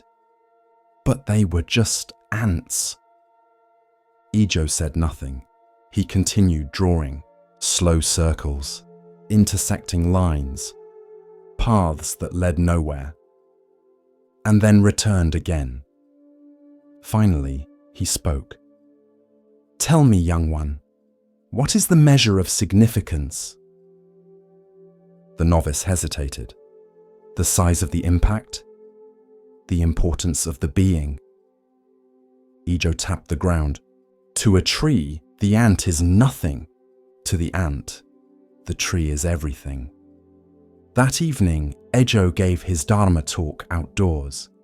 He spoke of the ants, of how their lives had been full of purpose, though invisible, of how they had labored in silence, built with precision, and lived with instinctual harmony. No one carved a statue in their name, he said. No one chanted sutras for them. But they lived as truthfully as any monk, and now they are gone. One monk asked, "Is that not the way of samsara?" Ejo nodded, but we must not let that truth become callousness. Impermanence should make us more tender, not more numb. Over the next few days, Ejo began collecting small stones from the mountainside. He stacked them in a circle on a flat patch of earth. No plaque, no incense, just a ring of quiet. When asked what it was, he replied, "A shrine to the unnoticed." A week later, a new trail was cleared, and along the side of it, a sign was posted. Step with awareness. Even the smallest lives walk beside you. That winter, a visiting scholar arrived at the temple. He noticed the shrine of stones and asked what god it honored. The monks smiled. Not a god, they said. A purpose. Ejo later explained to him over tea. We all wish to be mountains, to be remembered, to be seen from afar. He set his cup down gently, but sometimes we are meant to be ants, to move quietly, to carry what we can, to disappear without applause. The scholar was silent for a long time. Finally, he whispered, "Then, what is the meaning of such a life?" Ejo smiled. The same as any life, to live it. That spring, a child walking the path spotted a new colony of ants. Not in the same place, but close. She bent down to watch them. For minutes, she said nothing, only breathed, only witnessed. And then she placed a small stick beside their hole, so others would not step on it. She didn't know about the avalanche. She didn't know about Ejo's talk. She didn't need to. She had simply seen something small and chosen to care. There is a saying in the sutras, "No drop of water is wasted by the sea." To the cosmos, the ant may be dust, but to Dharma, even dust can reflect the light. In a quiet village nestled between two rivers, a potter lived alone. He was known not for his words, but for his hands. They shaped the earth with kindness. They moved with rhythm, like a prayer. And every morning before the sun rose, he would mold the same thing, small clay lamps, hundreds of them. He did not sell them. He did not sign them. He left them at doorsteps before dawn, filled with oil, a simple wick resting inside. By evening, the lamps would flicker to life. Soft amber lights glowing in windows and shrines, guiding travelers, warming meals, lighting prayers. And no one knew where they came from, only that they came quietly, One day, a monk came to the village. He had heard of this lamp ghost and was curious. He waited outside a hut said to belong to the potter and watched the sun rise. Sure enough, the door creaked open. A thin man stepped out, carrying a worn wooden tray of unbaked lamps. He didn't see the monk at first, so the monk bowed and said gently, "Friend, why do you do this?" The potter paused. He looked down at the lamps, then up at the sky just beginning to lighten, and replied, "Because one day I won't be here, but maybe the light will." This is the story of karma and legacy, how what we give quietly endures beyond our body. Commentary. Many people worry about what will remain of them. They build statues, they write books, they name buildings after themselves. But the deepest echoes are often unmarked, like a clay lamp on a doorstep, lit by someone you never met, burning because of your offering. The potter never asked who lit the lamps, never watched them flicker at dusk, never demanded thanks. He just shaped the earth, filled it with light, and left it for the world to use. This is karma in its most graceful form. Not reward, not punishment, but continuation. The Buddha once said, "Just as a candle lights another and can light thousands, so the light of one heart can illuminate countless others." We are clay, yes, but we are also the fire. And when this form ends, what burns inside us doesn't disappear. It moves on through kindness passed on, through wisdom shared, through care planted in another's path. The potter died in the winter of his 79th year. He died quietly at home, his hands still stained with red earth. When villagers found him, his workshop was filled with unbaked lamps, dozens of them, lined up like soldiers of light, waiting for dawn. They were fired in his honor and distributed across the village. But something strange began to happen. Even after the lamps ran out, more began to appear.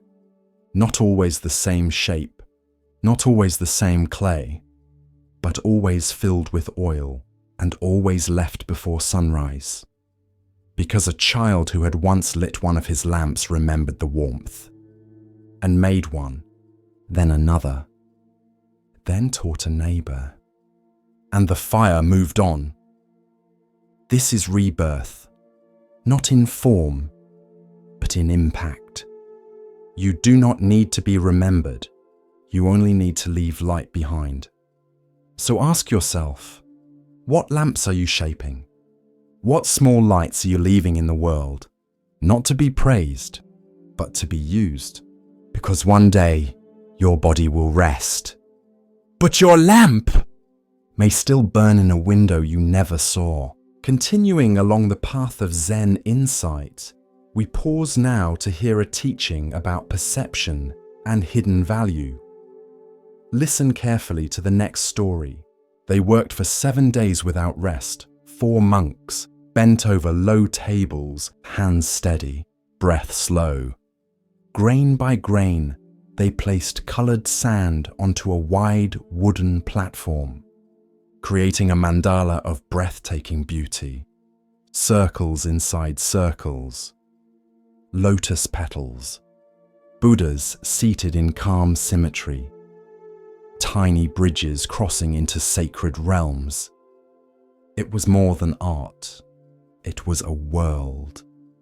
And they built it, knowing it would not last. Villagers came to watch, children gasped, old men wept. Even travelers paused on their way to market, drawn in by the silence, the precision, the colors blooming under careful fingers. Each night, the monks covered the mandala with a cloth, Each morning they returned to their posture, like time itself had been paused.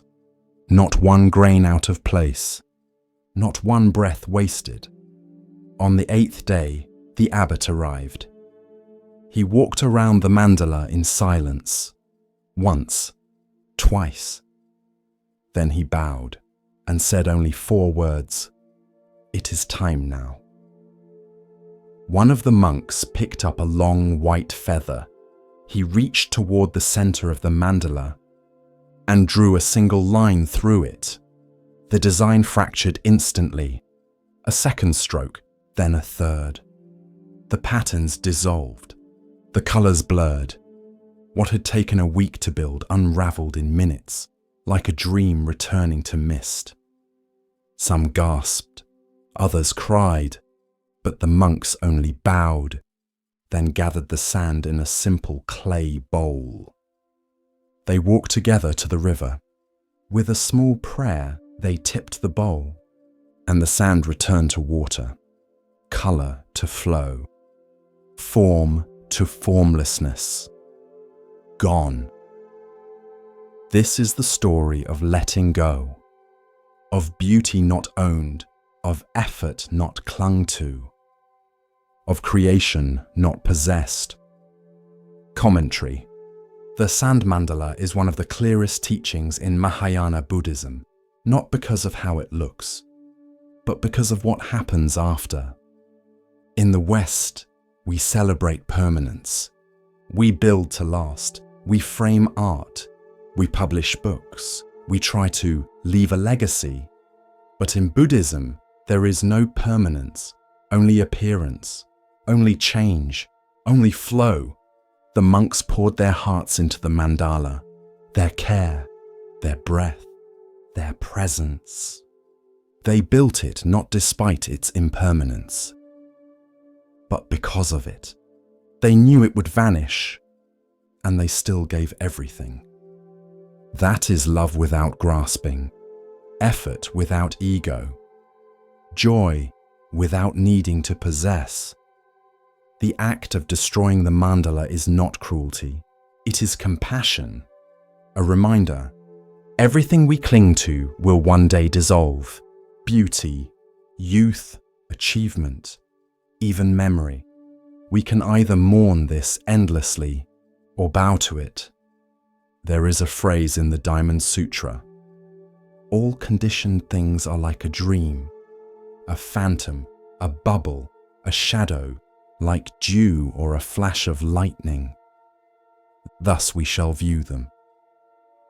It doesn't mean nothing matters. It means everything matters more deeply when you know it's passing. You love your child's laughter more when you know they won't be 5 forever. You savor tea more when it's the last cup from the pot. You forgive faster when you realize tomorrow isn't promised. One woman who watched the mandala's destruction approached the abbot in tears. "All that work," she said, "and now it's gone." The abbot bowed. "That is why it was precious," he replied. "When we cling, we suffer. When we release, we flow." This doesn't mean becoming detached or cold. It means seeing clearly and trusting what passes. Trusting that even after the mandala is gone, the hands that built it are still steady. The breath that guided it is still with you. The river still carries the colors. Life is not meant to be grasped. It is meant to be given, again and again, like sand to a current. So build your mandalas, love your people, paint your days with color. But don't try to trap the moment. Let it come, let it shine, and when it's time, let it go. And perhaps, like the monks at the river, smile while you do. In a cafe by the park, a young boy sat across from his mother. The table was small, just enough for 2 mugs, 1 half-drunk hot chocolate, and a croissant with a single bite missing. The boy had soft curls, curious eyes. shoes that lit up when he kicked his feet beneath the table. He watched his mother, hoping for her eyes. But she was scrolling, thumb steady, neck bent, face bathed in blue light. She nodded every now and then, murmured a but her gaze stayed tethered to the glowing screen. This is not a story about blame. It's a story about forgetting, about the quiet erosion of presence, and the way a moment, once missed, does not return. The boy reached into his pocket and pulled out a rock. Not a fancy one, just smooth, grey, shaped like a teardrop. He set it gently on the table, waited. She scrolled. He tapped it with a finger, rolled it in a little circle, whispered something to it. She didn't look up. The server passed by and smiled at the boy. "Is that your treasure?" The boy nodded. The mother didn't hear. Presence isn't always taken. Sometimes it is quietly surrendered. We trade it for urgency, for likes, for news we cannot change. And meanwhile, a child sits across from us, glowing not with pixels, but with life. The Buddha once said, "Do not dwell in the past, do not dream of the future. Concentrate the mind on the present moment." But the present must be chosen. It cannot shout louder than a screen. Later that day, the mother posted a photo. "Hot chocolate with my little one, coffee heart grateful." The boy was blurry in the background, looking at her. She never noticed. One day, the rock was gone, replaced by a drawing.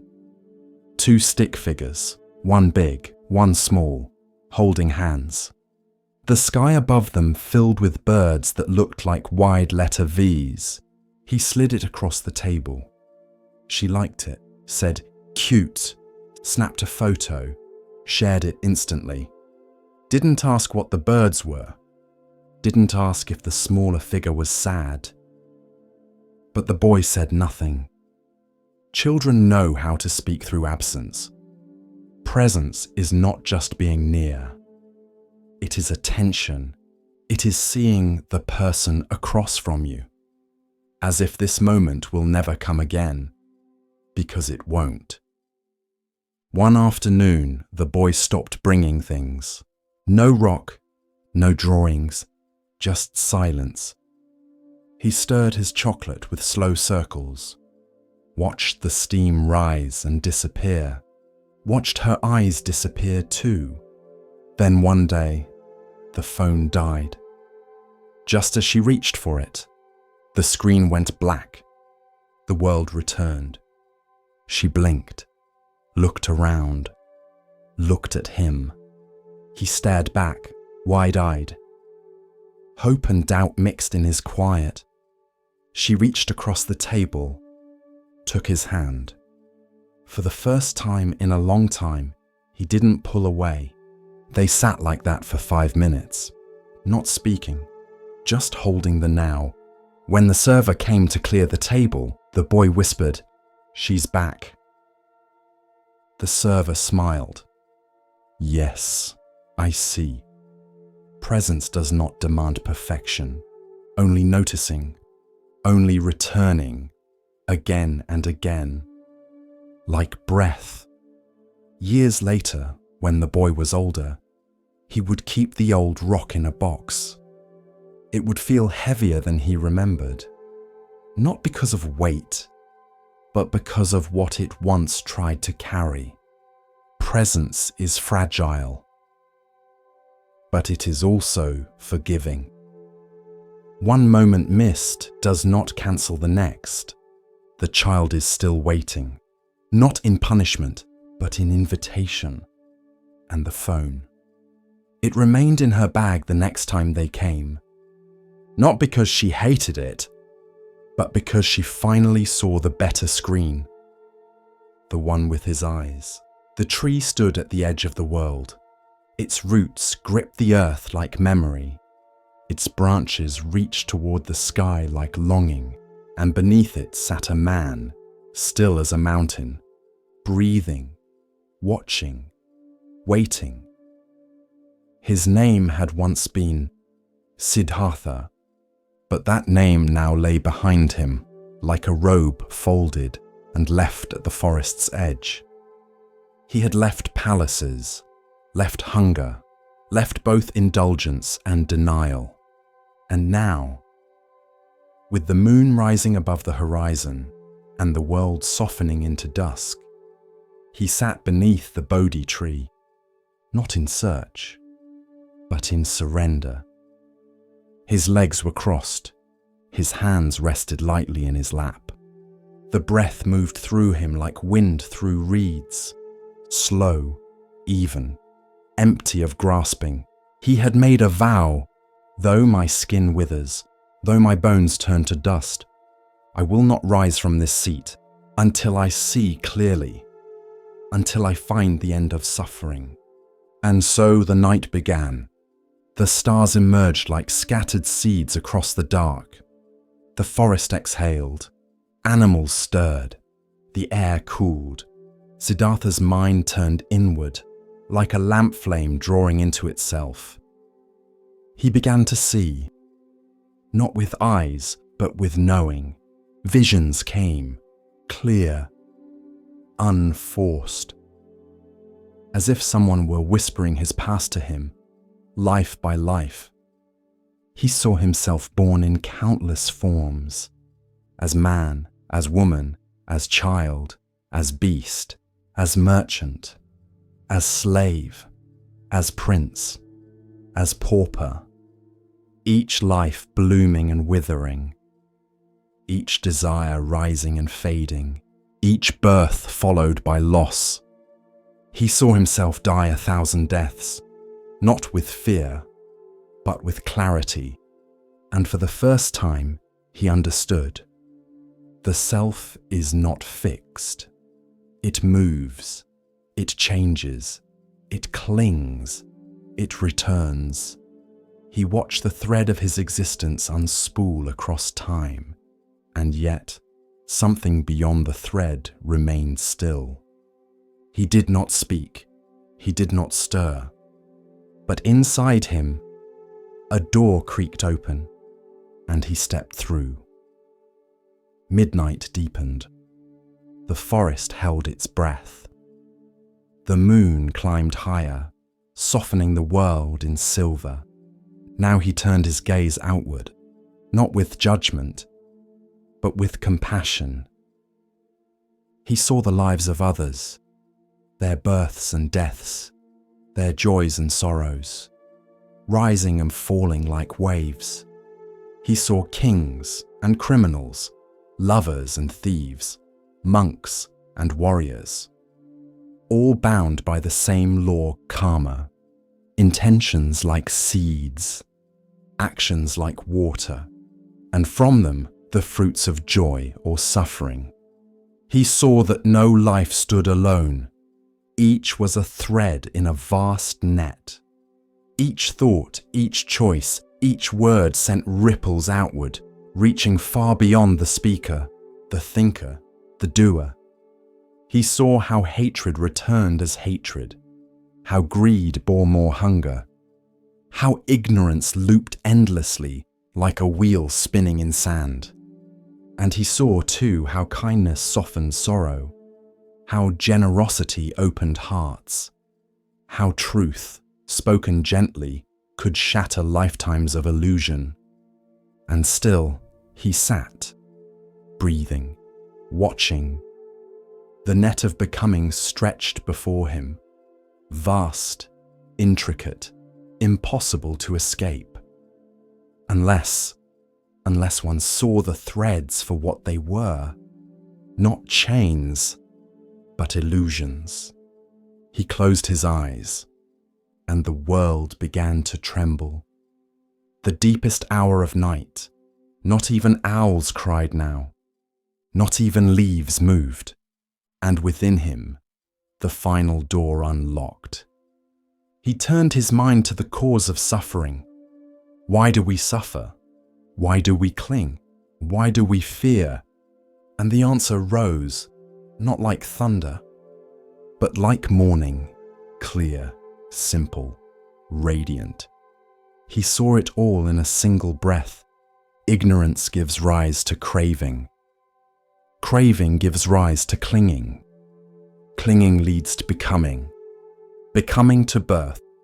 Birth to sorrow, decay, and death. And so the wheel turns. Again and again. But he also saw how it could be stopped. Not with violence, not with denial, but with clarity. With the eightfold path. Like stepping stones across a great river. Right view, right intention, right speech, right action, right livelihood, right effort, right mindfulness, right concentration. He saw that suffering was not a punishment, nor a curse, nor a mystery. It was a path, and paths could be walked, and walked until they ended. And as the final shadow lifted from his mind, as the first bird stirred in the distant branches, it happened, not a flash, not a voice, not a miracle, but a knowing, a deep, still knowing. He had awoken. The sun crested the hills, slow and golden. The mist curled like incense through the trees. And Siddhartha, now the Buddha, opened his eyes.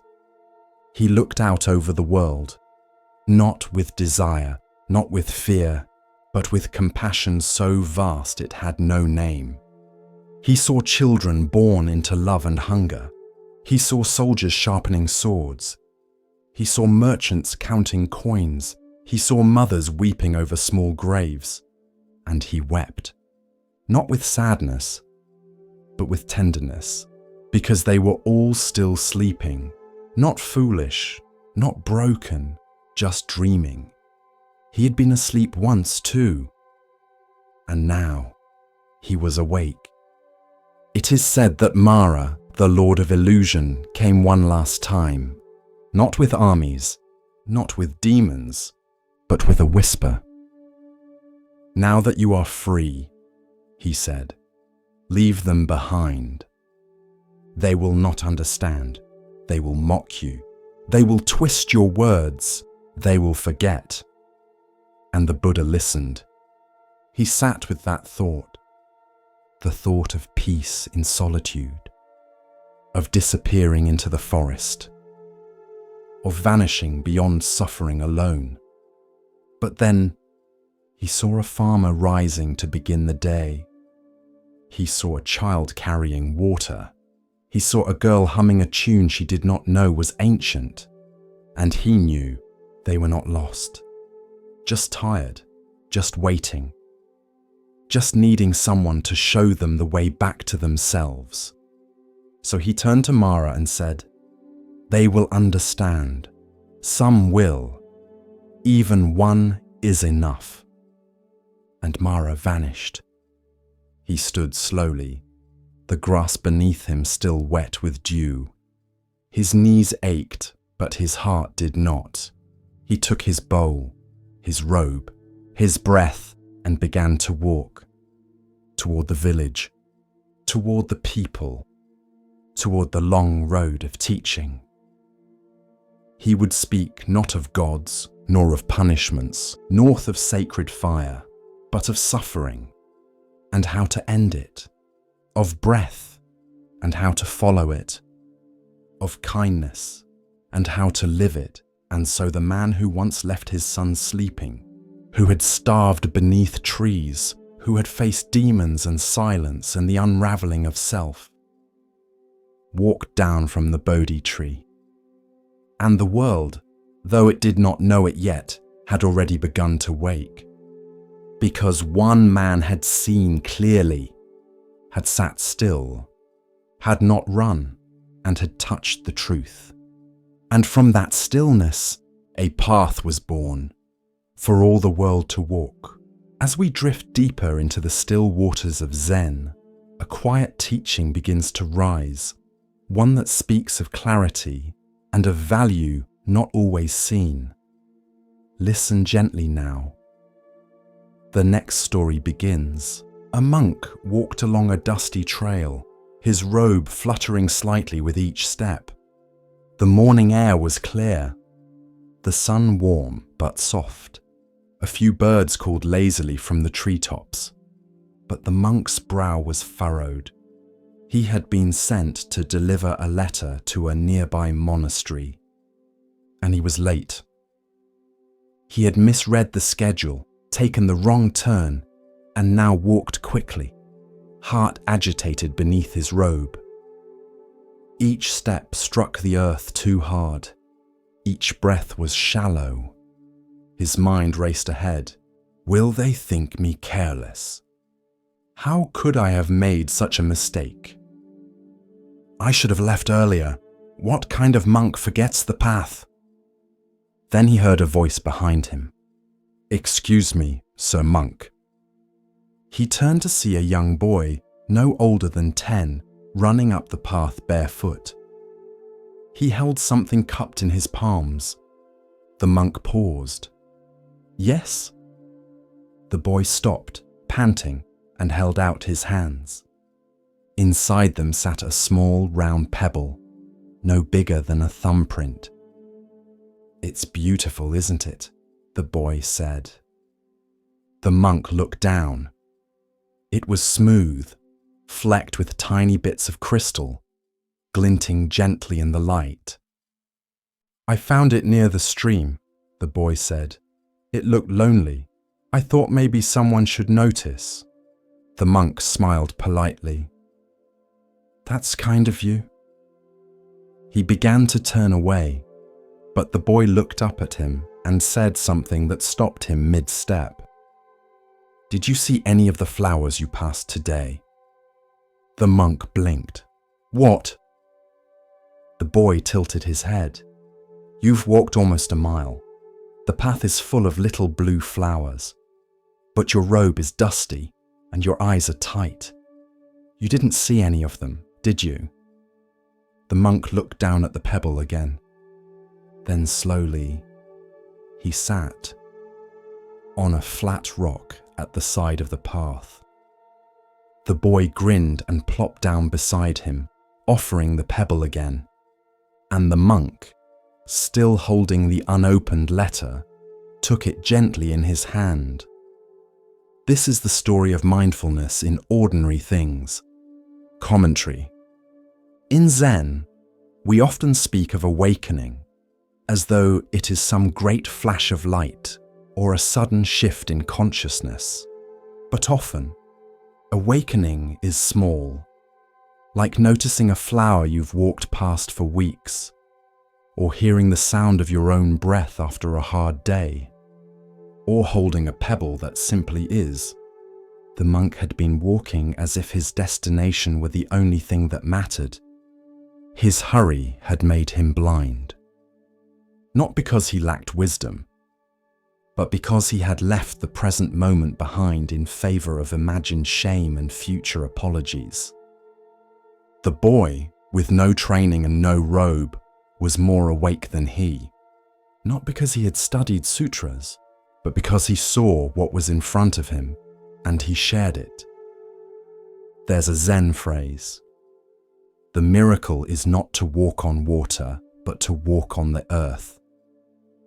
The monk delivered the letter later that day, but he took a different path back, slower, softer. He paused to notice the flowers the boy had spoken of, tiny blossoms with indigo petals, scattered like spilled paint across the roadside. He bowed to them, then reached into his robe and touched the small pebble still in his sleeve. After that, he kept it on the windowsill beside his mat, not as a relic, but as a reminder that awareness begins not with enlightenment, but with noticing what's already here. We spend our lives waiting for bigger signs, bigger truths, more impressive moments. But the sacred is everywhere, in the weight of a spoon, the hush of dusk, the rhythm of footsteps, the coolness of a cup before tea is poured. The boy in the story grew up. He never became a monk. But he taught his children to pause, to touch the bark of trees, to look into puddles after rain, to name the colors of the sky at sunset. And his children did the same. Sometimes the greatest teachers do not stand at the front of a hall. They kneel by a stream and lift a stone, so let the pebble teach you. Let it slow you down. Let it whisper. This moment matters too. It was night when the master pointed. The moon hung low over the monastery roof, pale and full, casting silver light across the silent garden. A group of monks stood beside him, robes drawn tight against the wind. The master raised his hand and extended one finger toward the sky. "See that?" he said. The students nodded. "The moon." He shook his head. "Number that is the finger." Then he smiled softly. "And what it points to is the moon." The monks stood still, unsure. The wind moved the trees. The master lowered his hand and whispered, "Don't mistake the finger for the moon." This is one of the most repeated teachings in Zen, because the mind is hungry for signs, hungry for symbols, hungry for teachers, for teachings, for shapes and systems. It sees the finger and calls it truth, but the finger is just pointing. It is not the truth itself. Imagine you're lost in the forest. A guide lifts a lantern. You follow the light, but mistake the lantern for the destination. You begin polishing it, worshipping it, writing poems about its handle and flame. But you never leave the forest, because the lantern was not meant to be your home. It was meant to show you the path. That's what Zen does. It points, but if you hold too tightly to the pointing, you never arrive. Buddha's words, the sutras, the rituals, even meditation, they are fingers. Beautiful, wise, luminous fingers. But if you cling to them, if you name them truth, you stop short of the moon. A monk once asked his teacher, "What is the nature of ultimate reality?" The teacher held up a flower, just a flower. The monk bowed. He understood, because the flower was not the answer. It was the invitation to stop asking, to just see, to be. There's a story of a man crossing a river. The bridge is narrow, the current strong. Halfway across, he freezes, looks down at the water and panics. He shouts to a traveler behind him, "Help me understand this bridge." The traveler laughs gently. "You don't need to understand it," he says. "Just walk." Zen does not fear the unknown. It welcomes it, because the unknown is where truth lives. Not in definitions, but in direct experience. Not in the finger, but in the sky beyond it. Many people come to Zen hoping for words that explain. But the moment something is explained, it is no longer what it was. It becomes a concept, a mental model, and reality, true, breathing, silent reality, evaporates behind the map. Once, a young monk read every sutra he could find. He could recite the Eightfold Path, the 5 aggregates, the 4 noble truths. He knew Sanskrit terms. He quoted the Buddha with reverence. But he was restless. He asked his teacher, "Why do I still feel distant from awakening?" The teacher smiled. and walked him outside. The moon was rising. The teacher pointed. The student followed the finger. "See it?" the teacher asked. "Yes," the monk said. "The moon." The teacher chuckled. "Number, that's still my finger." The monk blinked, and then, like a soft breeze over water, he understood.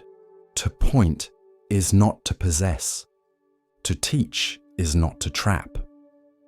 Even the Buddha said, "My teachings are like a raft, meant to cross the river, not to carry on your back once you reach the shore." But many cling to the raft. They decorate it, argue over whose raft is best, then forget to cross. The finger and the moon, words and truth, map and terrain. All teachings are like this. Zen does not dismiss the finger, but it urges you not to stop there. Because no teacher can give you the moon. They can only point. The rest is silence, attention, direct seeing, commentary. This koan is not just about Zen. It is about how we relate to everything. A lover says, "I love you," and we cling to the phrase, replaying it in our minds. But the real love was in the look, in the moment, in the breath before the words. The words were the finger, the love was the moon. We read books about mindfulness, but forget to be mindful. We quote wise sayings, but live unawake. We chase spiritual techniques, but miss the moment itself. The way the light falls through leaves, the sound of tea being poured, the feel of wind on bare skin. These are the moon, director. Immediate, alive. When you sit in meditation, thoughts will rise. Names, labels, questions. That's the finger, let it point. But keep looking beyond, to what has no name. No answer, only presence, only this, only now. If you walk away with only the finger, you miss everything. But if you let it lead you, quietly, gently, without clinging, you may one day look up and find yourself under the full moon, smiling, and no longer needing to explain why. In the heart of the Himalayan foothills, where the clouds hung low and the trees grew tall enough to brush the sky, there lived an elephant unlike any other. He was large, yes, towering and strong. But it was not his size that set him apart. It was his silence, his gentleness, the way he walked through the forest without disturbing a single leaf. The other animals called him Chadanta, though few ever spoke directly to him. They simply watched, from trees, from burrows, from the safety of shadow, as he moved like a mountain in motion. He was the Buddha in a past life. And this is the story of his strength, not in battle, but in sacrifice. Chadanta lived alone by choice. He did not shun the world, but neither did he cling to it. He bathed in still lakes at sunrise. He ate from the same fig tree each day, taking only what he needed. When storms came, he broke branches to shelter smaller creatures. And when conflict stirred among the animals, he was the one they turned to, not for punishment, but for peace. Yet peace often invites jealousy, and far from the forest, deep within a palace carved of stone and silence, a queen sat with bitterness in her heart. She had once lived in that forest, a doe, soft-eyed and quiet, and long ago, when Chadanta had ruled a great elephant herd, she had been among them. She had loved him, deeply, without condition, but he had never looked her way, never spoken her name. never returned what she offered. And so, in her next life, reborn as a queen, she remembered only the wound. And she wanted revenge. She summoned the royal hunter and said, "In the northern forest lives a white-tusked elephant. His hide is pale, his eyes are gold. Bring me his tusks, no matter the cost." The hunter hesitated. It is said that he is gentle, wise. "All the more reason," she said, "to prove that the gentle can bleed." And so, with blade and bow, the hunter traveled north, through jungle, through rain, through weeks of silence, until he found the clearing near the fig tree. There stood Chadanta, still, listening to the wind. The hunter watched from behind the trees. He waited 3 days, but the elephant did nothing wrong. He did not rage, did not attack, did not falter. Only once did he cry out, and that was when he helped a small bird fallen from its nest. On the 4th morning, the hunter stepped forward. Chadanta turned, and in that moment he knew. He saw the blade, saw the sorrow, saw the karma rising like fog. And yet, he did not move. "You have come for my tusks," he said. The hunter froze. "How did you—" "I remember," Chadanta said. "She was hurt. She never let it go." The wind stirred the trees. The lake nearby rippled.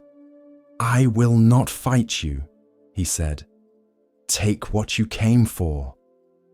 The hunter lowered his bow. "But I cannot kill you." "Then don't," said the elephant. "I will kneel. You may take the tusks. Spare the rest." And slowly, with the dignity of one who walks willingly toward pain, Chadanta lowered himself to the earth.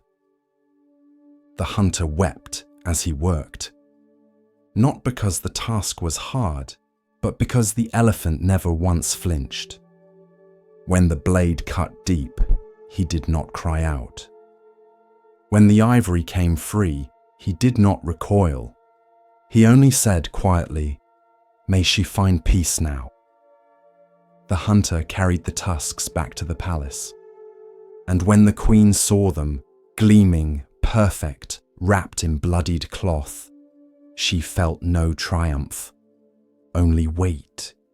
She touched them once, and then began to shake, for in that moment her memories returned fully, not of rejection, but of Chadanta lifting a fallen calf, of standing watch while others slept, of refusing to harm a single creature even when threatened. And now, that being had offered his very body. For her. She collapsed, and in her next life, it is said, she returned to the forest as a healer, not to take tusks, but to mend wounds. The story of Chadanta spread far beyond the forest. Monks carved his image into cave walls. Children whispered his name when they felt afraid, not because he was mighty, but because he proved that strength is not in what you strike, but in what you endure for the sake of others. Because true power needs no roar, it needs no armor. It needs only presence and the willingness to give without hatred, even to those who once wished you harm. With each breath, we continue our journey through the wisdom of Zen, where the smallest stone may hold the greatest truth. Here starts the next story. A novice had a restless mind. He tried to sit, tried to breathe, tried to still the thoughts, but each time he closed his eyes, his mind swirled. Lists, regrets, what ifs, what nexts. He couldn't find peace, and the more he tried to force stillness, the louder everything seemed to become. One morning, after failing again to meditate, he stood up in frustration. "I'm broken," he muttered. And he walked, head down, steps fast, until he nearly collided with the old groundskeeper, Master Rio. Rio was known for his silence. He didn't teach. He didn't lecture. He just tended the gardens and cleaned the gutters. But he had been at the temple longer than anyone. The novice bowed clumsily. "Forgive me, Master." Rio tilted his head, studying him. "You're not breathing like a monk," he said. The novice looked up, startled. Rio turned, motioning for him to follow. They walked in silence through the bamboo grove to the kitchen courtyard, where a wide clay bowl stood filled with clear water. "Sit," Rio said. The novice sat. Rio picked up a small stick, and without a word, he stirred the water, gently at first, then faster, until the surface churned and the reflection broke into chaos. The novice watched. Then Rio set the stick down. They sat in silence. The bowl shimmered, then slowed, then stilled. The novice could suddenly see his own face again in the reflection. Rio looked at him and asked, "Did I make the water still?" The novice blinked. "Number it settled by itself." Rio nodded. "So will your mind." And he walked away. This is the story of trusting the stillness beneath disturbance. Commentary. Many people believe meditation is about forcing silence, forcing peace, erasing all thought. But in truth, it is about letting the water settle. Your mind is like a bowl of clear water. Every thought, every worry, every fear is like a stick stirring it. The more you react, the more you stir. The more you chase silence, the more turbulence you create.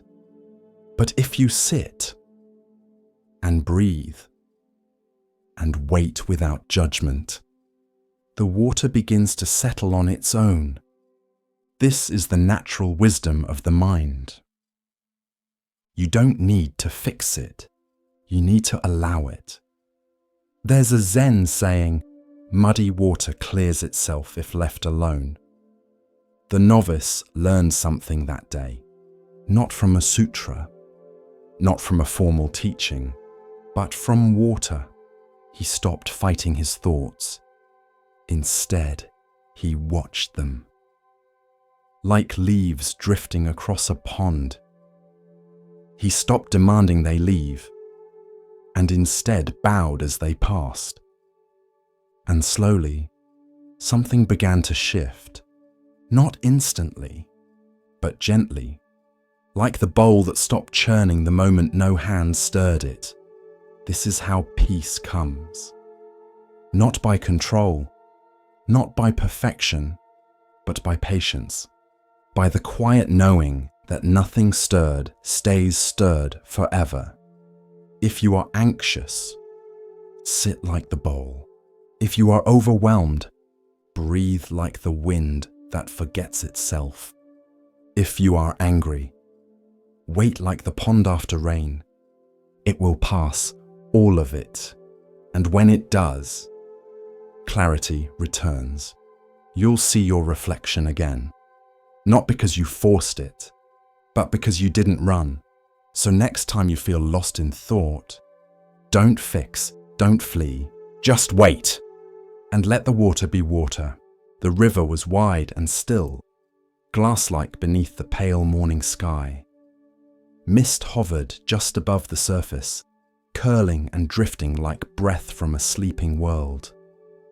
A single heron stood motionless at the water's edge, waiting for the ripples to still. On the far bank, the Buddha walked slowly toward the shore. His robe was the color of earth after rain, simple, unstained. In his hand, he carried only his bowl. and in his eyes there was a depth that made even the wind seem to pause.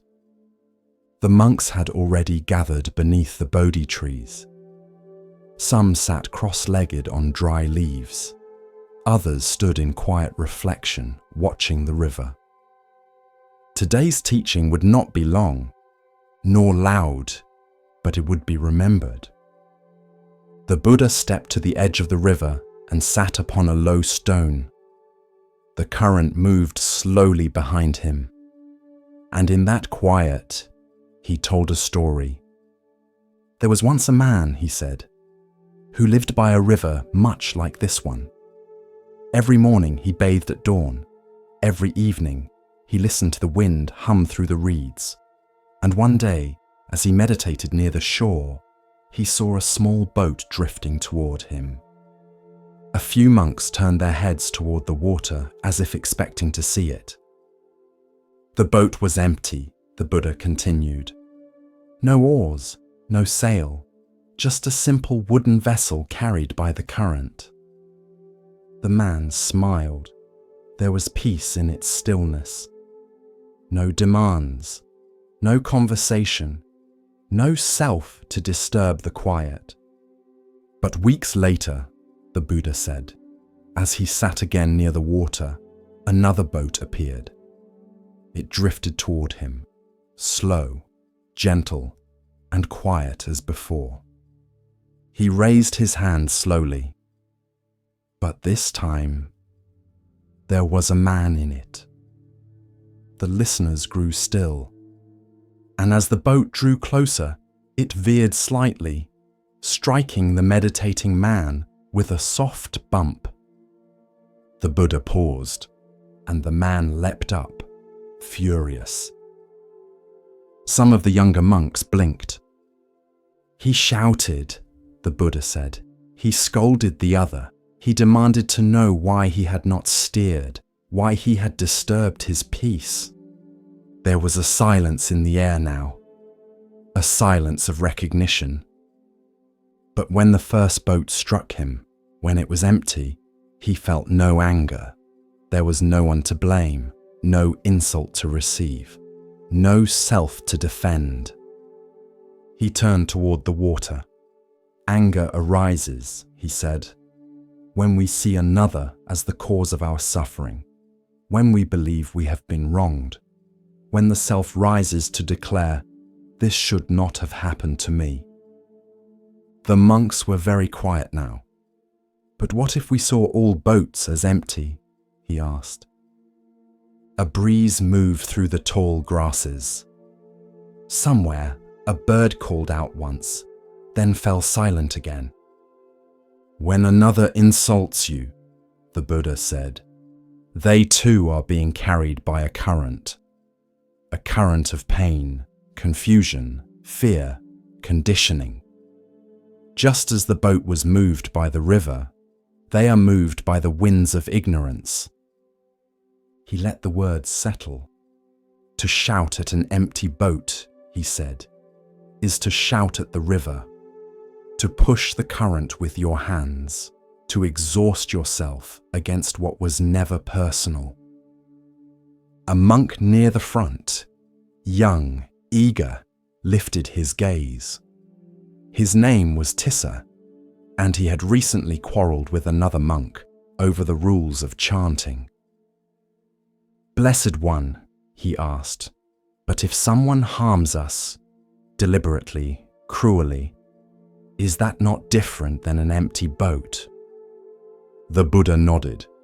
Yes, intention matters, but even those who intend harm are caught in currents they do not fully see. He looked gently at Tissa. The man who lashes out is often protecting a wound. The woman who lies is often afraid. And when you react with anger, you are caught in your own boat, convinced it has a captain, steering by will. A senior monk, older with a weathered face and a calm demeanor, bowed slightly. I have learned, Lord, to hold my tongue, but the self still burns inside. I smile while feeling the fire of pride. of injury. The Buddha smiled gently. Then you have seen the fire. That is the first step. He reached down and picked up a small pebble. When a boat is struck, the water ripples, but it returns to stillness if we do not stir it further. He placed the stone down. Do not pretend there is no fire, but do not feed it. Watch it. Know its shape. See how it arises. And know this: it does not belong to you. The river flowed steadily behind them. A real boat now passed in the distance, its oars dipping quietly, evenly. You are not the boat, the Buddha said. You are not the current. You are not even the river. He looked to the horizon where the morning sun had begun to rise. You are the witness, the space through which all of it flows. A few monks closed their eyes. To let go of the self is not to disappear, he said. It is to stop clinging to what is not you, the story, the injury, the name Dot. He drew a shape in the sand beside him, an open circle. When you no longer need to be right, you listen differently. When you no longer need to be seen, you observe. When you let go of I and mine, peace is not something you chase, it is what remains. That night, as the wind cooled and the scent of lotus drifted on the breeze, the monk sat beside the river. Tissa approached the elder monk he had quarreled with, bowed deeply, and said nothing. No apology, no defense, just the stillness of an empty boat. The elder bowed in return, and in that silence, something greater was restored. In the years that followed, the teaching of the empty boat would spread like a soft echo, across rivers, over mountains, into cities and quiet huts. Not as doctrine, but as insight. That much of what we suffer is born from the illusion of a fixed self. That the insult, the injustice, the anger are often just ripples in a river that does not know your name. And when you learn to see each passing vessel as empty, not meaningless but free of blame, then you too can drift more lightly. Letting go, not to vanish, but to float. Still, aware, unmoved by the waves of the world. Like the Buddha that morning by the river, watching everything and holding nothing. A house stood at the edge of a quiet village. It wasn't grand. Its roof sagged a little. Its floorboards creaked, but the door was always open, and those who passed by often entered. One day, a traveler knocked. His shoulders were tight with worry, his breath short. He clutched his bag like it held every mistake he'd ever made. The host opened the door and smiled. "Come in," she said gently. "No judgment here, just tea and a place to rest." The next morning the traveller left, but soon another came, this time angry. Fists clenched, jaw locked. The host welcomed him too, showed him to a chair by the fire, listened to him shout, cry, fall silent, then gave him warm bread without asking why he was so upset. They kept coming. Joy danced through the garden one spring afternoon, barefoot and laughing. Grief followed days later, slow, grey, soaking wet from a sudden storm. Loneliness showed up in the middle of the night, shivering. Hope arrived unexpectedly, glowing faintly. Fear sometimes knocked twice in one day. Still, the host opened the door every time.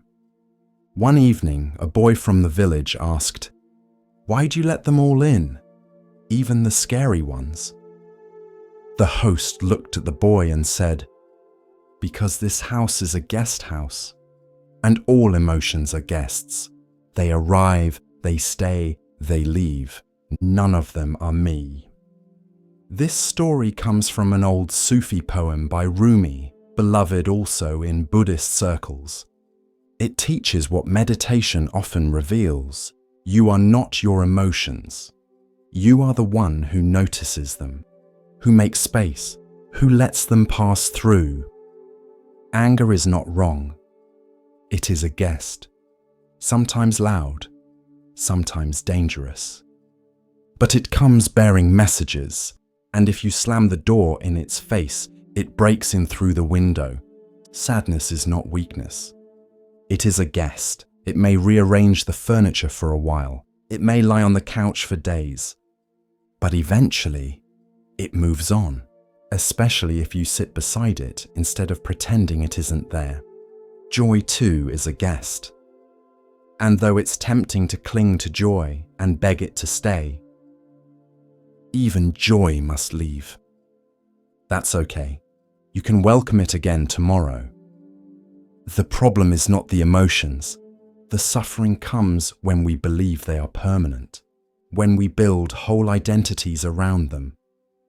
I am anxious. I am unlovable. I am angry. But you are not those things. You are the house. They are just visitors. There's a story of a monk who struggled with anxiety. He tried to push it away, ignore it, meditate it into silence. Nothing worked. Until one day, his teacher said, "Stop fighting the visitor. Invite it in, serve it tea, ask it why it came." The next time anxiety returned, the monk didn't resist. He noticed his breath tightening, his chest constricting. And he whispered, "Welcome, you're here again." He didn't like it, but he didn't hate it either. He watched it, listened to it, sat with it, and slowly it softened, and eventually it left. This is what it means to live as a guest house, to offer your presence, your kindness, your non-attachment to whatever arises. It does not mean you let the guests destroy the house. It means you don't mistake them for permanent residents. You set boundaries, but not walls. You show compassion, not control. You practice presence, not possession. Sometimes guests arrive unannounced. Sometimes they slam the door. Sometimes they cry in the middle of the night. That's okay. You breathe. You listen. You stay grounded in the structure of the house. The breath, the body, the awareness that is always home. Commentary. The guest house reminds us of the temporary nature of all emotions. Nothing stays forever, no matter how intense. And by opening the door instead of guarding it with fear or shame, we reclaim something powerful. Agency.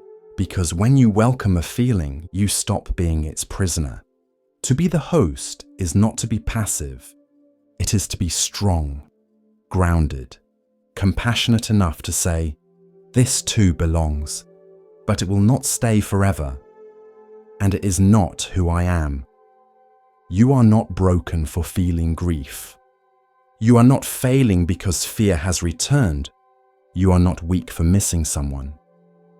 You are alive, and the guest house of aliveness is open to all visitors, even the ones that make us uncomfortable. When you practice this kind of welcoming, something beautiful happens. You stop judging others for their emotions too. You recognize their guests. You become safer, more compassionate, more real, because you've sat with your own visitors. And you know what it means to offer space. So tonight, when something arrives, a pang in your chest, a wave of sadness, a flicker of joy, Pause. Breathe. And ask gently, what do you need? You're welcome here. For now. Then let it pass. Let it teach you. Let it leave. And return to silence. The path of Zen unfolds like morning mist, soft and patient. In this next tale, we are invited to see, beyond appearance, into essence. Listen carefully to the next story. In a small mountain village, there lived an old flute maker named Rin. He worked alone in a simple hut of wood and clay, high on the ridge where the wind whispered through pine trees and children ran barefoot through the fields below. People came from far away to buy his flutes. Not because they were beautiful, though they were. Not because they were perfect, though they were close. But because something in them felt alive. One day, a young monk came to visit. He had heard stories of Rin's flutes, how some made people weep, others laugh, and one even caused a dog to howl in tune. The monk bowed and asked, "Master Rin, what makes your flutes so special?" Rin smiled without answering.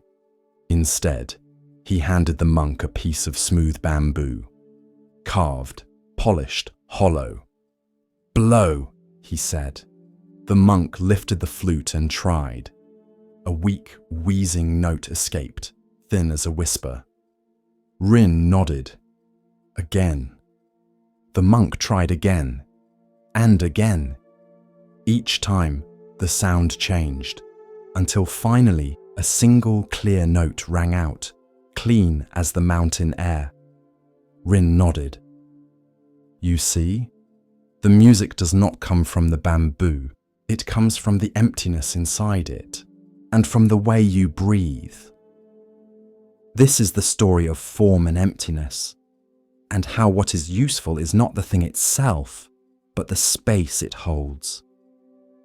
Commentary. The flute is made of matter, but what gives it purpose? Not the wood, not the shape, not the polish.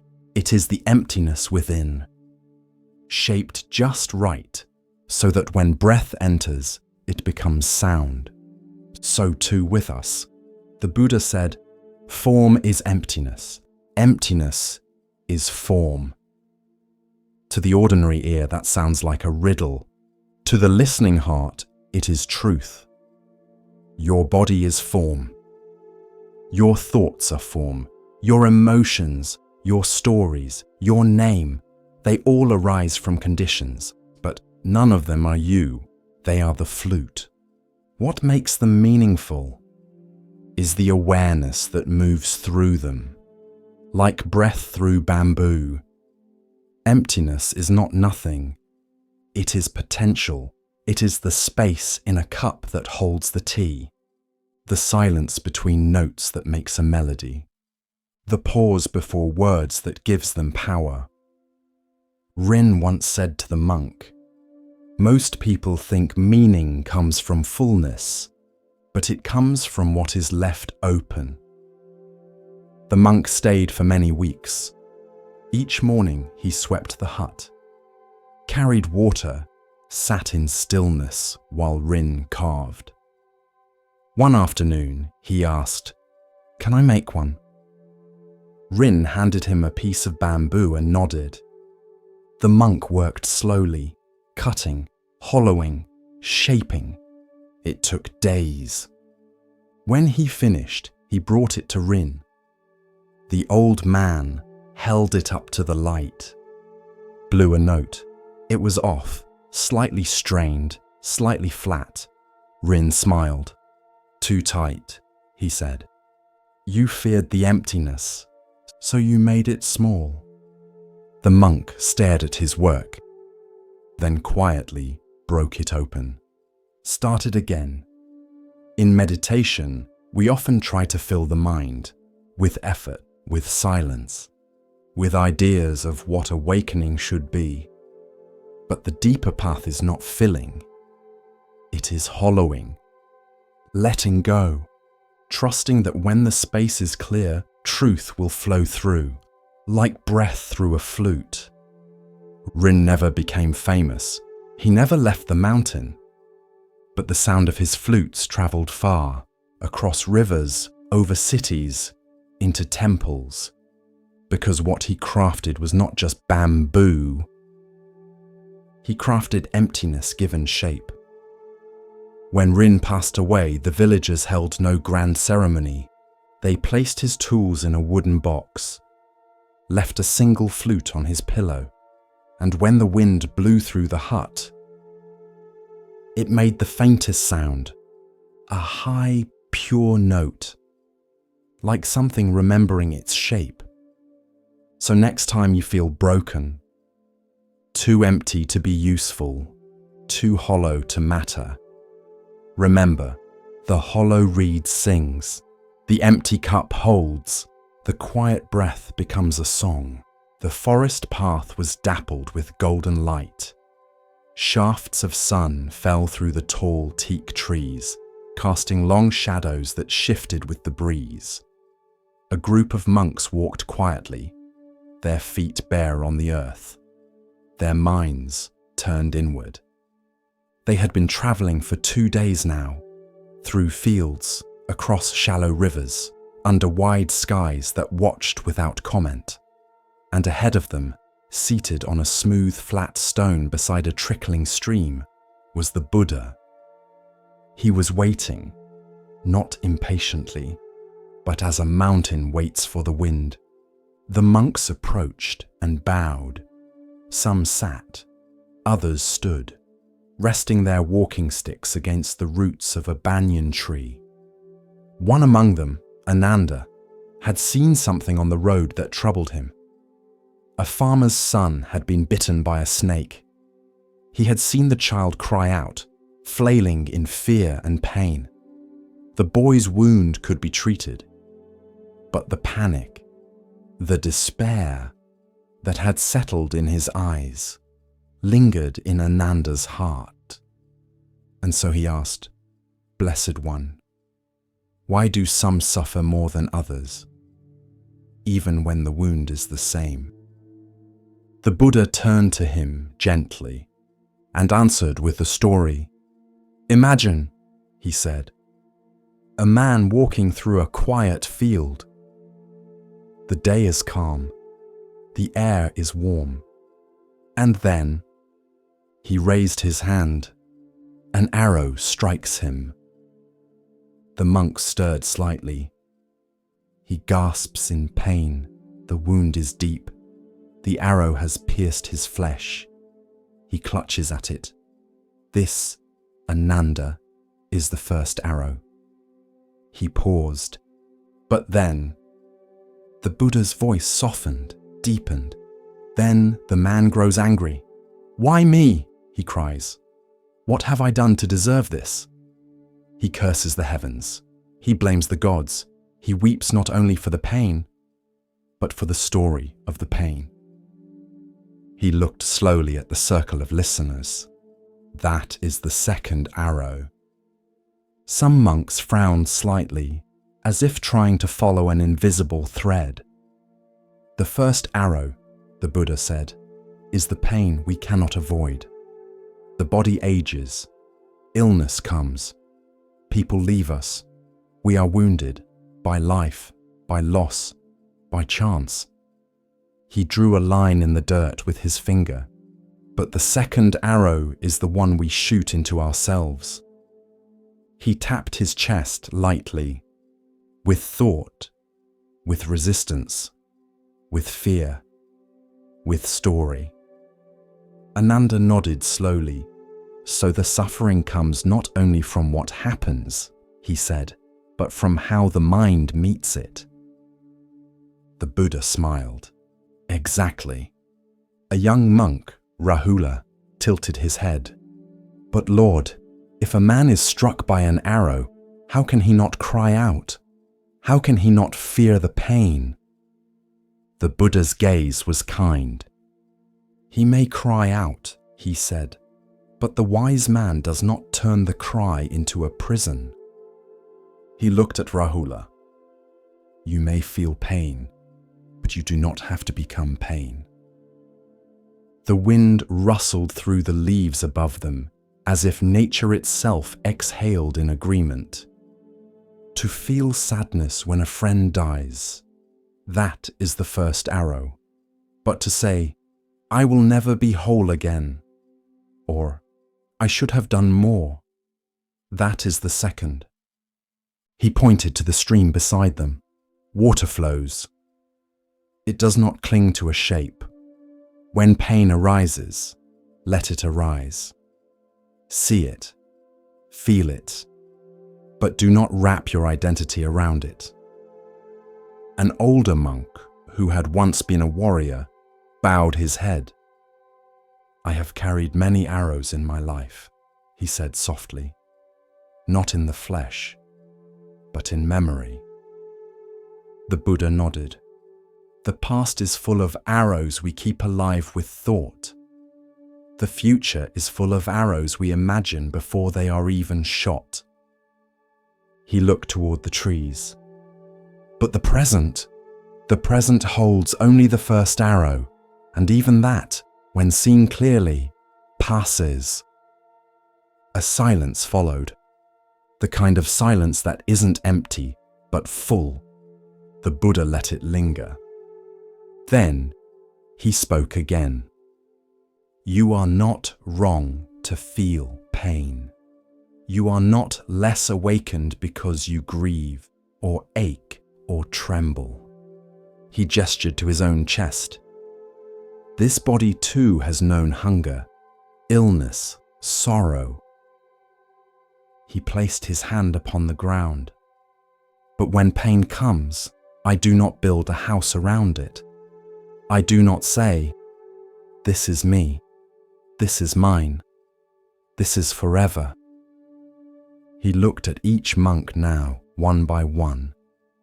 To awaken is not to avoid arrows. It is to stop shooting the second. Later that evening, as the monks prepared camp near a circle of moss-covered stones, a fire crackled quietly in their midst. Ananda sat with Rahula and the older warrior monk.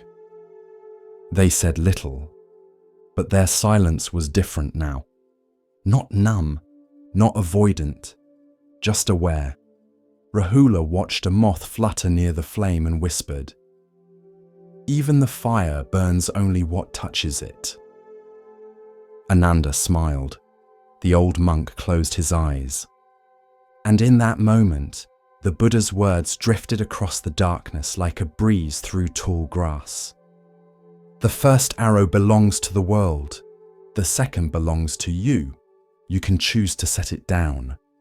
In time, the teaching of the two arrows would find its way into distant lands, distant minds, translated, adapted, retold. Some would call it psychology. Others would call it mindfulness. Some would not give it a name at all. But beneath every version, the truth would remain. Pain is part of life, but suffering is what we build atop it. A story, a wall, a self. But when we learn to pause, to see the first arrow for what it is, and let go of the second dash, then peace returns, quietly, naturally, like a wound that knows how to heal. In the town of Rajagaha, nestled among ridges of stone and mist, the streets curled like vines through hills and markets. Every morning, as the sun brushed gold across tiled rooftops, the air came alive with the calls of merchants, the ring of temple bells, and the mingling scents of tamarind, burning incense, and warm, sweet rice. Life here was orderly, rhythmic, a blend of mountain silence and city song. But lately, that rhythm had broken, not from plague, not from drought, but from something deeper, more primal, Fear, not fear of armies or kings, but of a creature, Nalagiri, a bull elephant so massive that earth seemed to lean under his step. Captured from the wild mountains of the north, Nalagiri had been kept in the royal stables since he was young. Once a proud spirit, free to roam cliffs and bathe in wild rivers, now he was shackled day after day, year after year. The weight of captivity grew inside him like fire trapped in stone. He grew restless, then bitter, then dangerous. Stable boys quit, guards were replaced, chains grew thicker. Nalagiri's cries echoed through the stone halls like thunder rolling through empty skies. The people of Rajagaha whispered that madness had taken him, but not all feared him. One man saw an opportunity in that rage. Devadatta, the Buddha's cousin, a monk by appearance, but a storm beneath the robes. Jealous of the Buddha's calm, his followers, his truth, Devadatta sought power, not peace. And when his teachings could not rival the Buddha's, he plotted instead. He went to King Ajatashatru, young and proud, his rule still soft around the edges, and he leaned close. "Let Nalagiri loose," he whispered. "Aim him at the Buddha. See what becomes of silent wisdom when tusks meet flesh." The king, tempted by spectacle or swayed by flattery, agreed. And so, one morning, before the city had fully woken, the iron gate to Nalagiri's pen creaked open. Chains were undone. Commands were given. The path was cleared. Nalagiri stepped forward, eyes wide, breath steaming, mind ablaze. He charged through market streets, through cloth stalls and fruit carts, scattering baskets and lives. People screamed, children ran, dogs howled and carts overturned. He did not walk. He tore the world open beneath him. And down that path, barefoot, cloaked in saffron robes, carrying only his arm's bowl, walked the Buddha. No guards, no weapons, no rush in his step, just presence. His disciples shouted from behind walls and corners, "Lord, turn back, the elephant comes, he will crush you."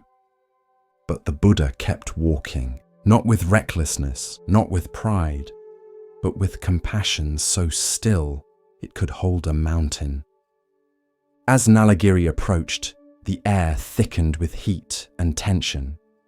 His tusks gleamed, his trunk coiled like a whip.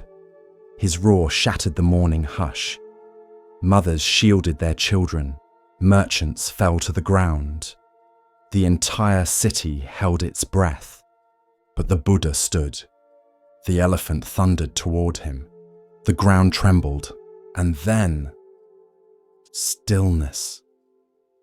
The Buddha raised his eyes and looked. He looked not at a beast, not at a weapon, but at a being in pain. He saw the chains, the years, the sorrow turned to rage. He saw the hunger for freedom twisted into madness. He saw a heart once wild, now broken by cruelty. And in his gaze, he held no fear, no judgment, only recognition. As Nalagiri neared, mere strides away from trampling the man before him, he met that gaze, and something changed. The wind quieted, the air cooled. The fire in Nalagiri's eyes flickered. He slowed, then paused. His ears twitched, his breathing hitched. He took one more step, then stopped.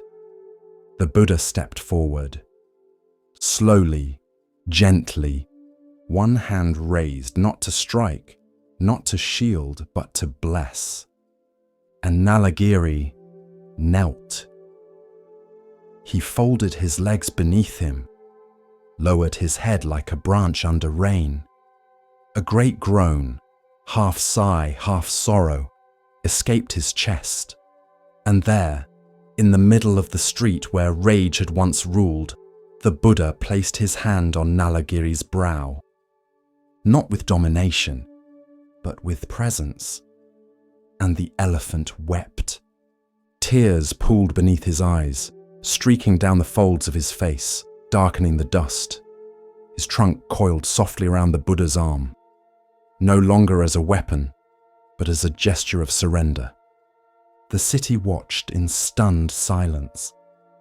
The same elephant who shattered stone fences and snapped trees now sat like a disciple at the feet of peace.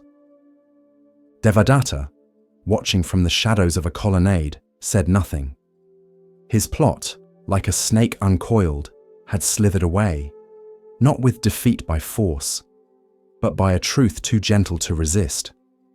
Later, when the sun rose fully and the city slowly exhaled, Nalagiri returned to the royal grounds, but no longer was he led by whip or chain. He walked slowly, willingly, like a monk returning from alms. The Buddha returned to his seat beneath a banyan tree, his bowl untouched, his robe still bright. And the people came. They came not to celebrate a miracle, but to understand a lesson. They asked, "How did you stop him?" And the Buddha replied, "Anger cannot be conquered by anger, but by love alone. Fear cannot be silenced by force, but by understanding. The wildness in others is often the cry of suffering, not wickedness." And so it was taught that true strength is not in the fist, not in the sword, but in the heart that stays open in the face of danger. The tale of Nalagiri passed from lips to scrolls, from scrolls to temples, from temples to time itself. Children would ask their mothers, "Is it true that the Buddha tamed the elephant?"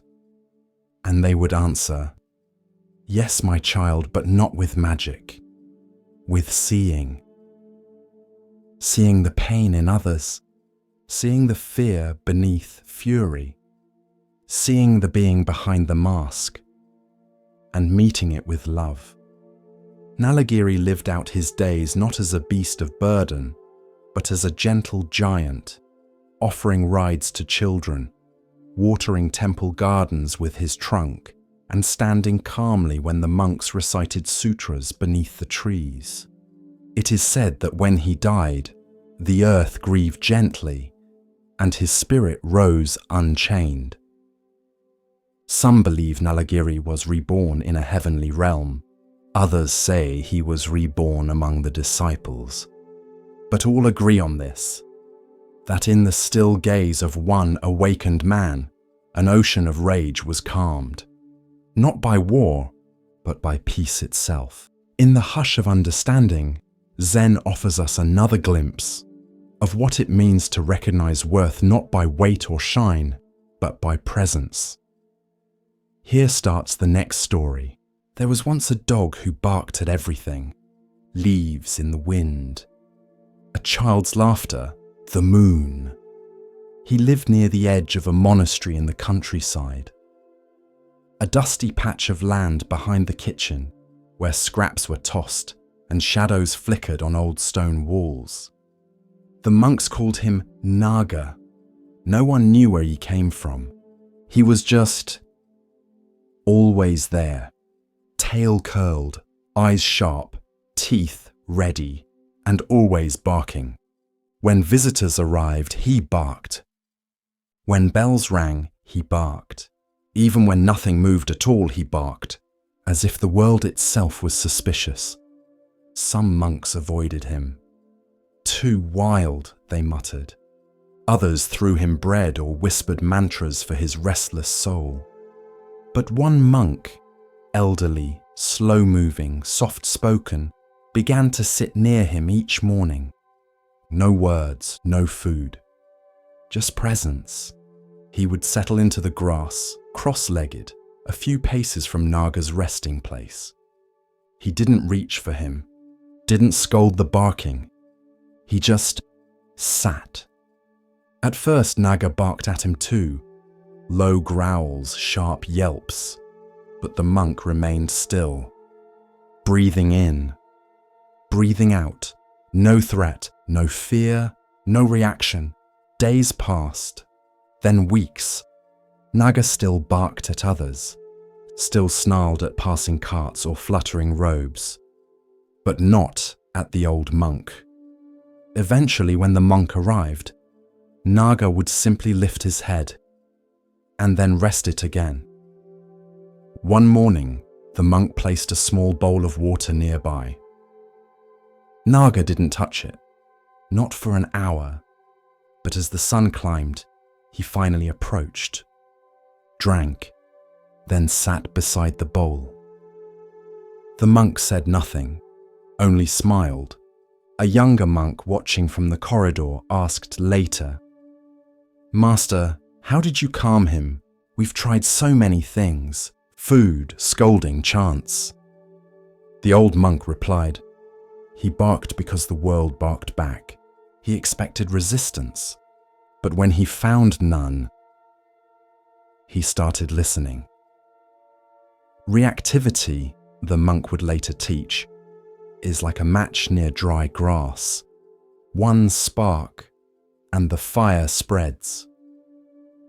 But if the grass is damp, soft, grounded, the flame fizzles out.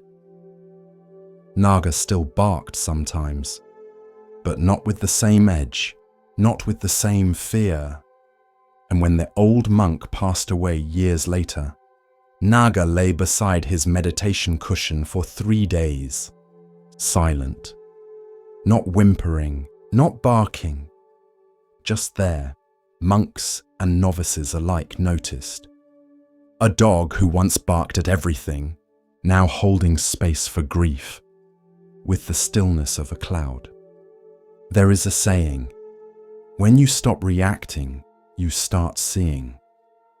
The dog had seen the one thing no command could teach, that peace isn't taught through force, but through presence that does not flinch. Every morning, just before dawn, he sat at the corner of Main and River, cross-legged, still, wrapped in an old grey coat with no buttons. People called him the homeless monk. No one knew his real name. No one remembered when he'd first appeared. But he was always there. Rain or shine, winter or summer. Sitting silently beneath the faded mural of a rising sun. He never asked for money, never held a sign, just a small tin bowl at his side. Sometimes people dropped coins into it, sometimes fruit, sometimes nothing at all. He never seemed to mind. Children were the first to notice him. "Is he sleeping?" one asked. "No," said her mother. "He's meditating, I think."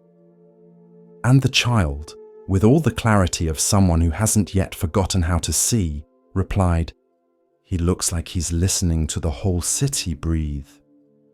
One barista left him a scone each Wednesday. A florist once placed a single lily in his bowl. An accountant gave him a scarf one January dash, which he later passed on to someone colder than he was. Some scoffed. "He's just lazy," said a man in a BMW. "He's just weird," muttered a teen with earbuds in. But others stopped, only for a second. But they did, because something in his stillness felt like a mirror. One afternoon, a reporter tried to interview him, held out a microphone, asked for his name, his background, his reason. The man opened one eye, smiled gently, and said, "I own nothing, but I belong to everything."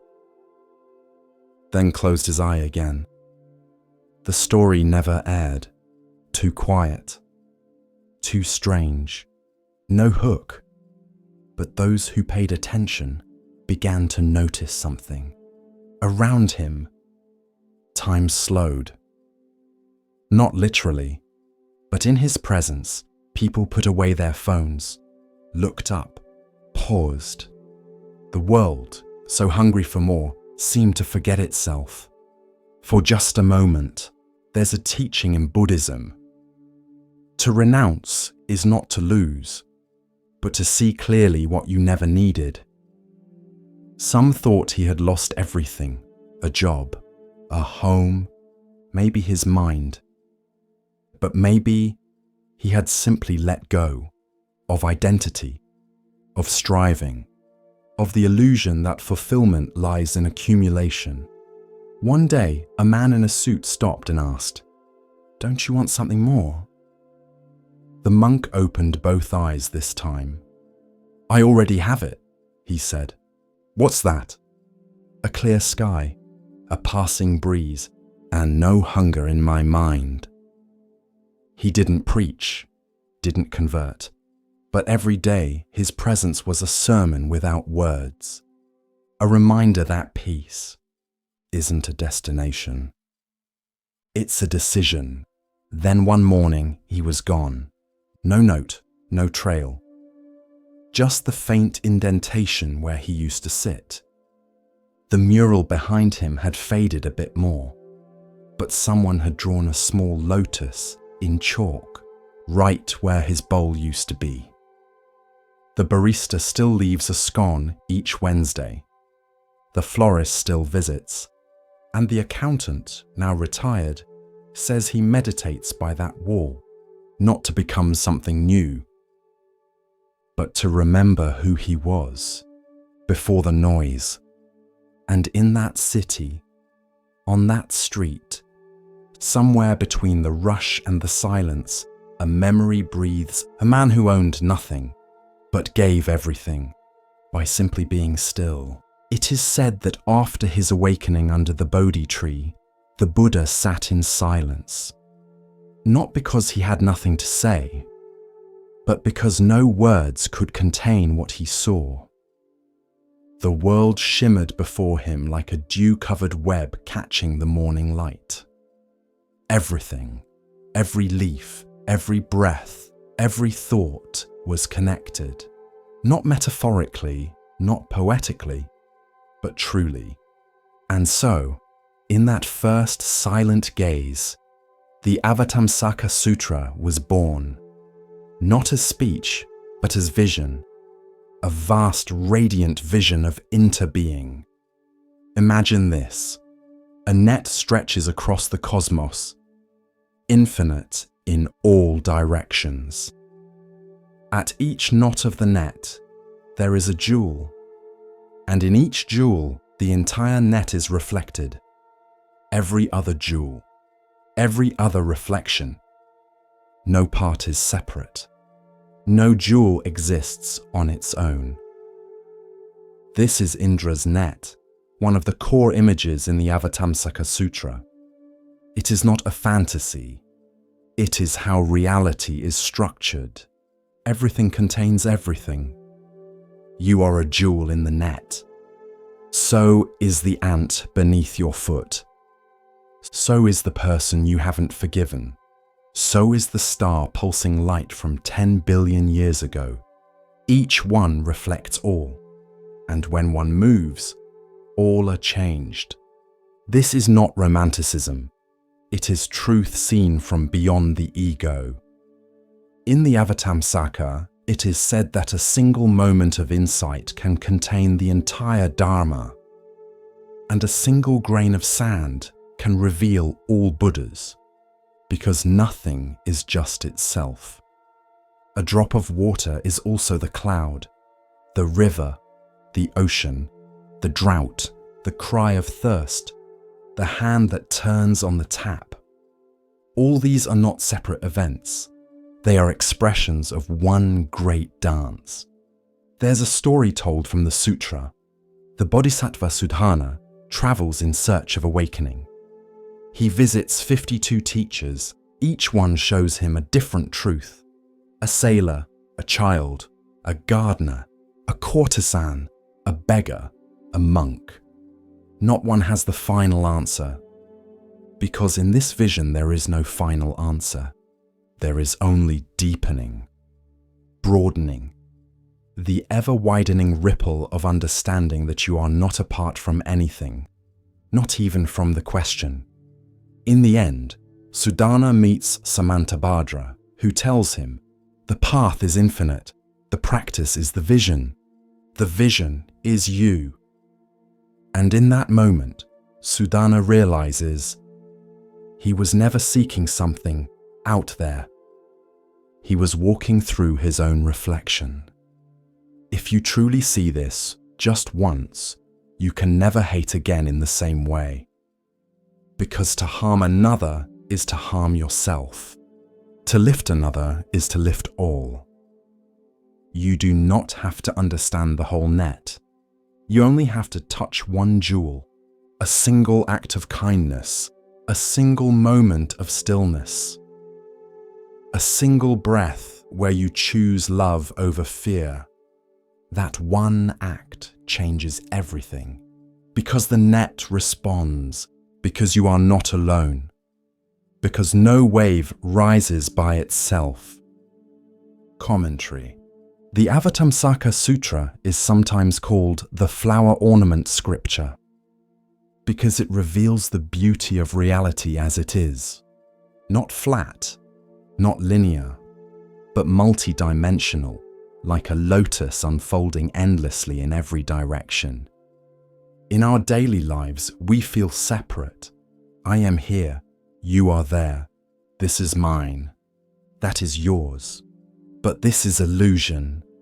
A necessary illusion perhaps, but illusion nonetheless. Reality is interpenetration. You are in me, I am in you. Even now, reading these words, your breath carries the oxygen once exhaled by trees that died 1,000 years ago. Your thoughts are shaped by your grandmother's voice, by books written by strangers, by the laughter of a friend you no longer speak to. Even your loneliness is shared, because someone else right now feels it too. This is not meant to overwhelm you. It is meant to free you, because when you understand interconnection, you do not have to do everything. You only have to do something, and trust that it matters. Because it does, because the net responds. A Zen teacher once said, "When a bird sings on one branch, the whole forest awakens." You may be that bird, you may be the branch, or the silence that follows. Each one is essential. Each one reflects the whole. You are not small, you are a jewel in the net, reflecting everything, and being reflected by everything. So polish your jewel, not for glory, but for others, because the clearer you become, the clearer the whole web shines. As the lantern of awareness glows a little brighter, we come to a tale about seeing with more than the eyes. Let the stillness guide you now, and listen carefully to the next story.